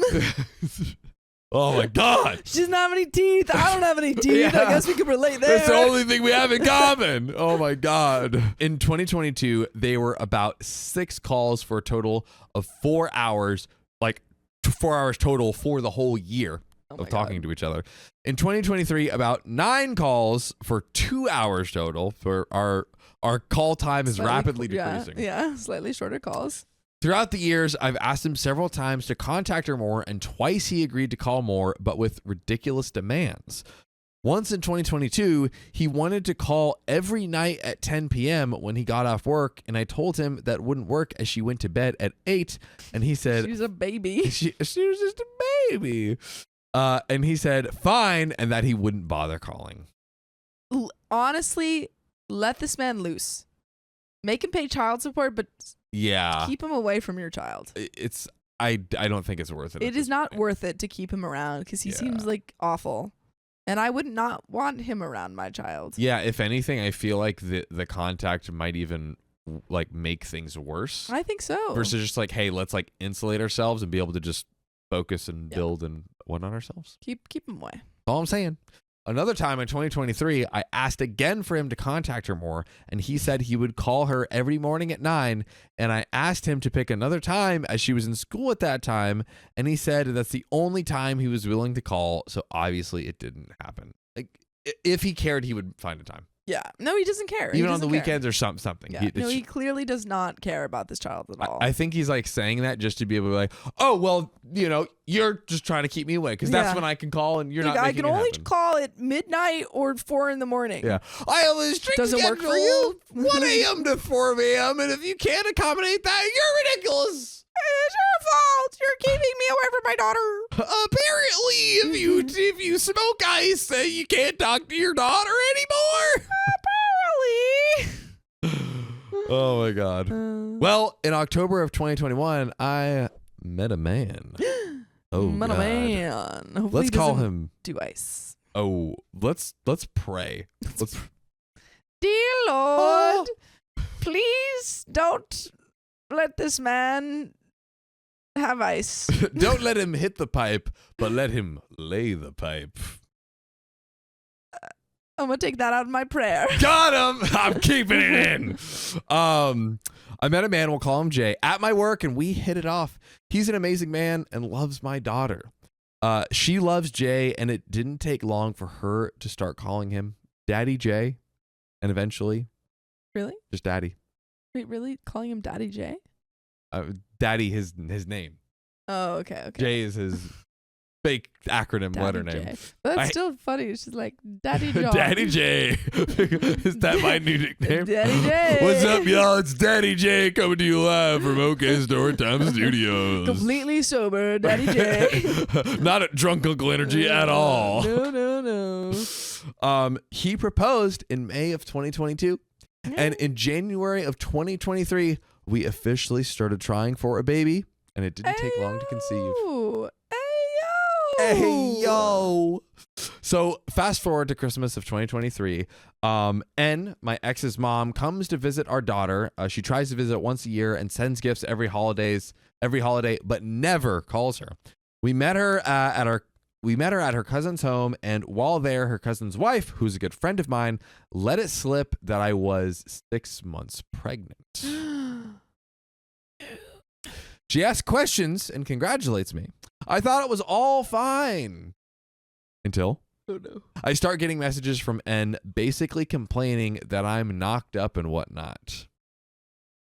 Not your problem, pal. Knock yourself out. Knock yourself out. We don't want you. There's a bunch of back and forth where he's trying to make me mad and accusing me of not letting him talk to his daughter, which isn't the case, as I've always asked him to call her more, but whatever.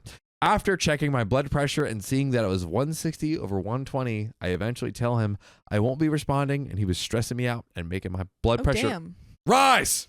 Damn. You're literally making me sick, pal. Making me sick.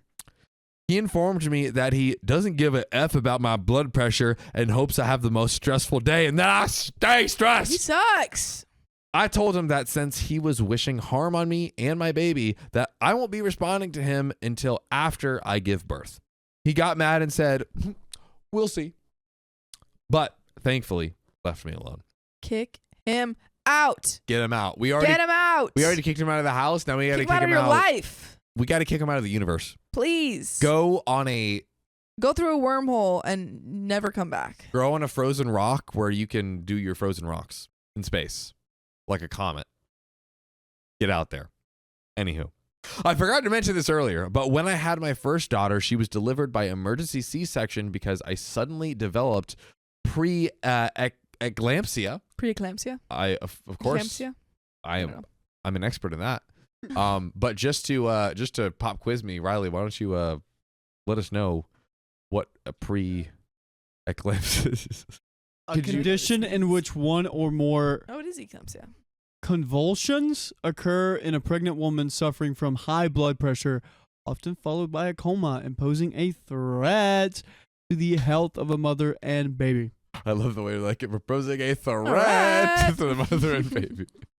Love that. So dangerous, very dangerous. There we go. So I developed preeclampsia, and during my surgery, my oxygen also dropped, and I had to be put on oxygen for 4 days.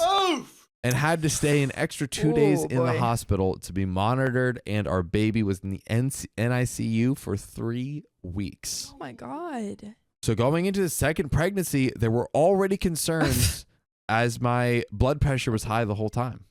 And I had to be medicated and monitored. Ooh. Thankfully, The hospital's racking I was about to say, I was bags like, right now. it's already expensive to have a baby.